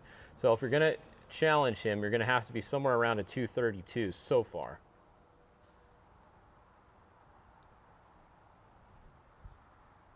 Man. We have a few fast drivers coming up. We said Pat Dean is driving the 19T, going to be starting pretty soon, and he's going to be fast. Very much so.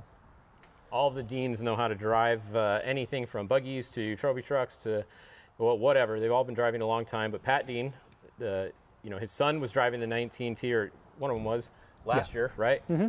Now he's driving it this year. The Herps and the Deans always kind of team up in Vegas locals, from Vegas things. Vegas things. All right, so this should be the 19T Herps entry coming off the line with Pat Dean driving. Chances are we have a pretty good onboard camera in that truck as well. We normally do. See, Tim Herps is the driver of record. So he'll be doing the second half on Saturday, since we know Pat's going to start, since he's in there right now. There we go. Right on cue. It's like you're sitting third seat. It is. I love it. Well, it's high resolution, but that one's not working quite as good as the one earlier. We jinxed it. The one earlier was the best one we've ever seen. Yeah. That was the highest resolution for sure earlier that we've ever seen that was working. It's so cool to see this technology progress and be able to feel like you're really in the cars with these guys. All right, Roberto Romo in with a 433.799. There you go. So that he's going to bump up to third so far. Following along here, the 19T, Tim Herps entry. There we go, and car's back. Back inside with Pat Dean wheeling the thing.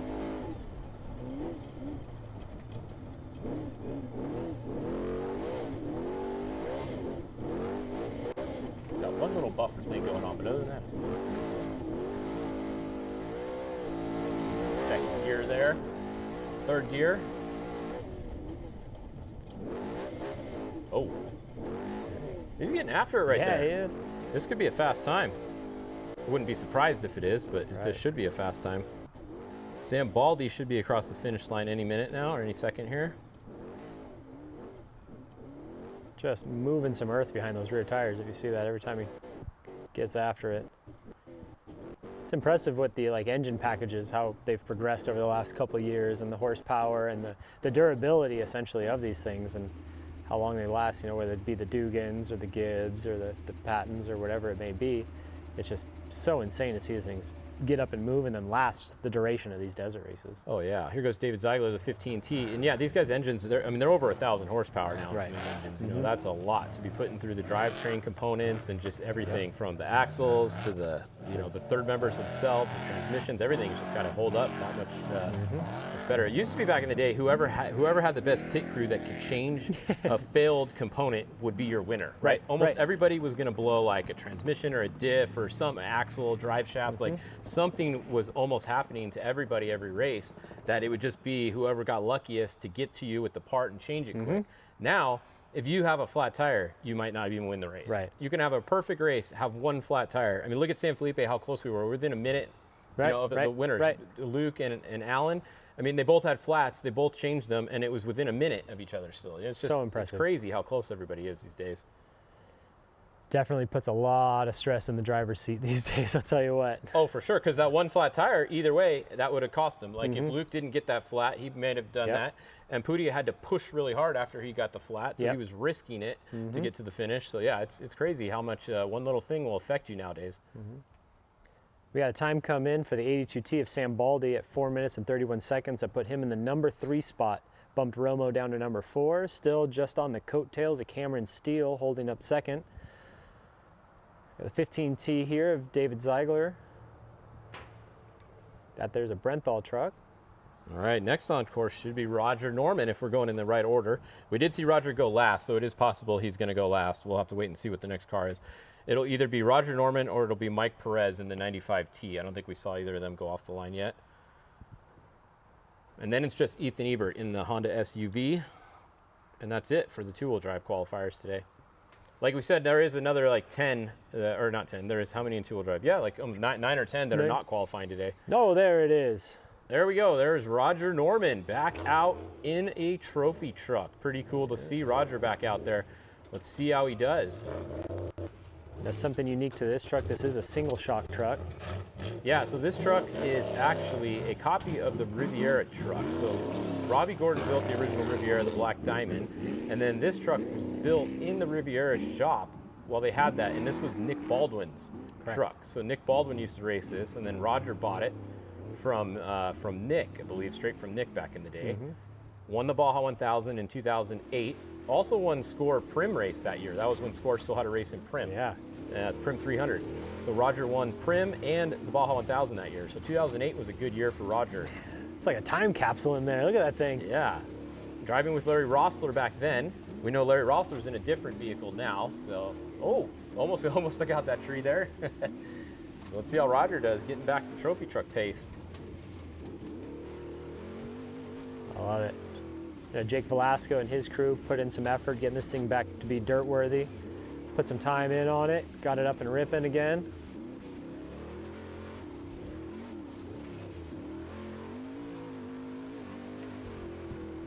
Yeah, look at the GPS. It doesn't even fit in the dash because that's a much bigger GPS than what they used to run, right? Yeah, so they just had to make it work. If you look in front of Roger, he's got like an old 5-inch or 7-inch, probably a black and white unit in there. Yeah, that's what we used to race with, right? That's what we had. I mean, they were black and white originally, like you said, and then like when the Global Map C came out, it was the first color GPS, and you're like, oh, this is awesome. We have color. Right. You know, it was like 200 DPI crap resolution, but we had color. Nowadays, we have full-on 16-inch HD GPSs or Garmin's that are, you know, high quality, literally have satellite resolution on it. Right. Or satellite view, just looks just like this. They're awesome. All right, this should be Mike Perez, 95T. Let's see, did we get a time for Baldy? That was 4:31, right? Yep, 4:31. He's in the number 3 spot currently. 19. Oh, 4th. So Tim Herbst up to the 4th position. Good smooth run there. We got a halfway time for the 15T of David Ziegler, 2:40. So we're going to see where he lands. Should be getting a halfway time here pretty soon for Roger. Only one more car to go after them. I feel like we took a step back in time. Tires just got a little bit bigger. Yeah. It's cool to watch this thing go. So yeah, that was the one thing they did change on here too. They put big tires on here. Yeah, they put 40s. So they put 40s on here. This truck before had 37s or 39s on it. Yep. So a little bigger tire. Yeah, went to a 40, and I know they had to rework some of the headers and do a couple little things, get the body to fit to clear all that. Yeah, so Jake Velasco did a great job getting this thing back to life, which is funny because Jake was Roger's prep guy when he used to race too, when he won. Jake used to work here at Roger's shop where we are right now. Literally right next to us is where he used to prep that truck. Now Jake has his own shop not far from here, and he was, you know, the car went over there and got it prepped and ready to go. Yeah. This is Mike Perez here. 95T. We got a halfway time here for Roger Norman at 2:45. Okay. He's got to shake the dust off a little bit. Yeah, yeah.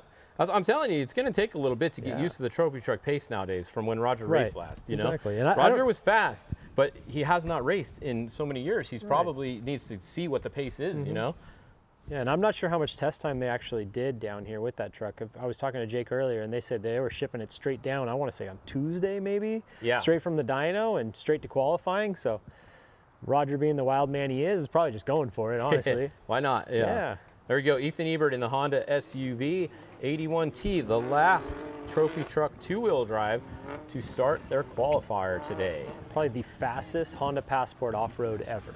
Yes, probably the only Honda Passport that's not in a mall parking lot or a soccer practice. True, but hey, they're fitting to fix that. This might be a quick time. Just watching him from there to the first jump, he got there a lot quicker than some of the other guys so far.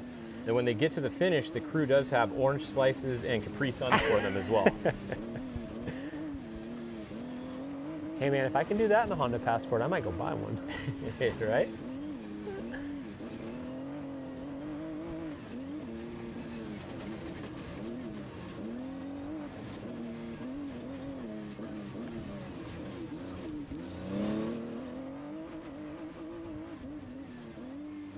Good looking truck there. Evan Weller and his team do a great job putting that truck together. They want to fit that body, did all that, making it all sort out right. So they take care of that thing and maintain it. See, Roger finished. Did we see that one? Mhm. 441? Yep. Roger right there at 441. 441. We finished. That's a good start. So we're just waiting on Perez and then Ethan Ebert. They're the last two. Now this truck, I believe, has a twin-turboed 6-cylinder in it. Yeah, it's a Honda engine. It does actually have a Honda engine in it, which is kind of cool.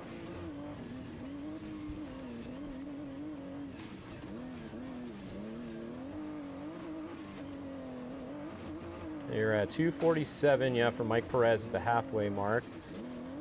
So that puts him in 9th right now.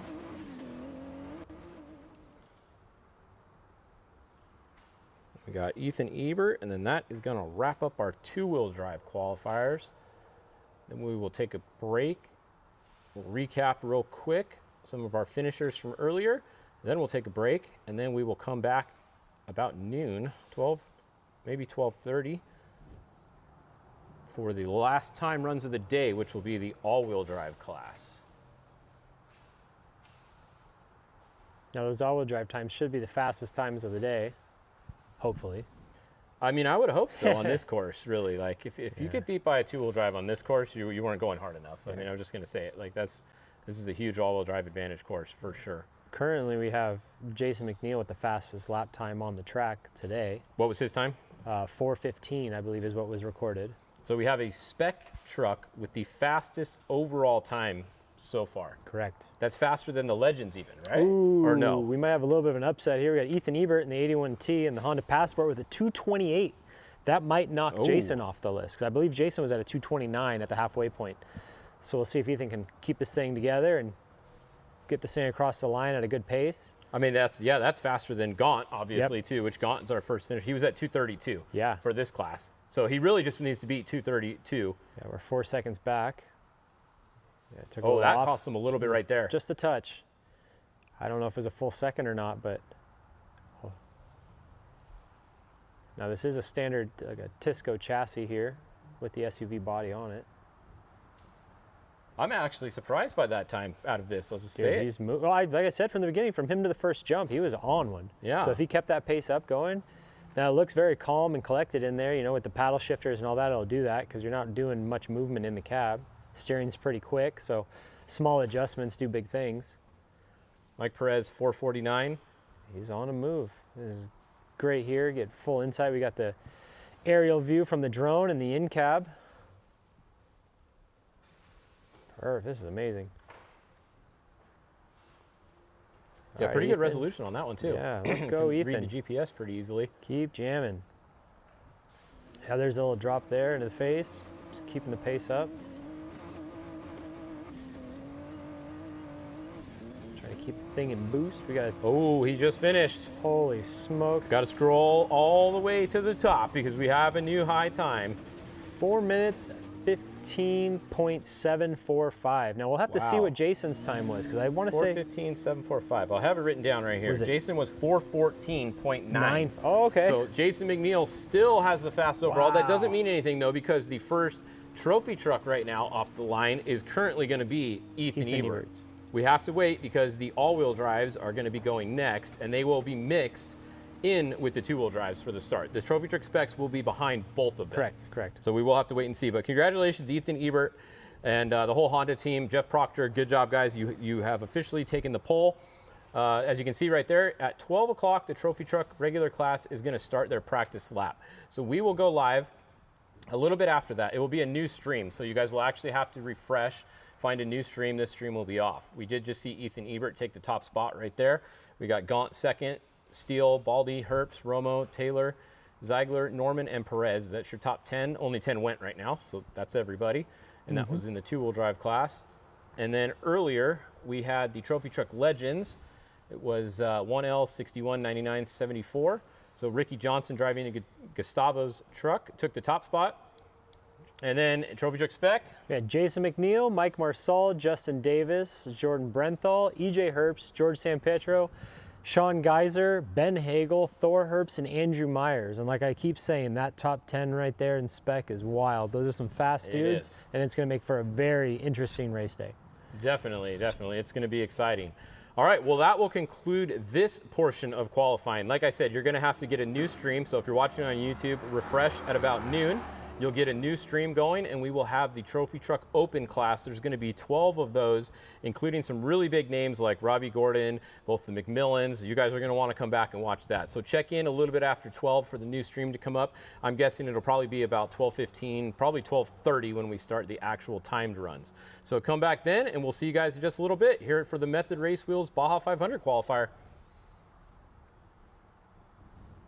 The Baja 500. Here we go, the green flag is up. Tavo Beldosola. Should be an awesome race today. We report again the rest of the day, try to bring you reports from the field. Because of this new technology, and we're able to give our fans perspectives that we never saw before. All right, let's go to some awesome in-field social media trophy trucks. Look at these guys. Oh, wow. Oh, it's really up in the game for the coverage that we're allowed to provide. Oh, we're going to check in with Wes up at the action desk. What's the latest, Wes? They've got a big lead over the rest of the fields. Check it out live all day long on our SCORE Off-Road app, YouTube, and ScoreInternational.com. This one is the third year in a row we've won the 500. And in a row, Gus. You guys are unstoppable.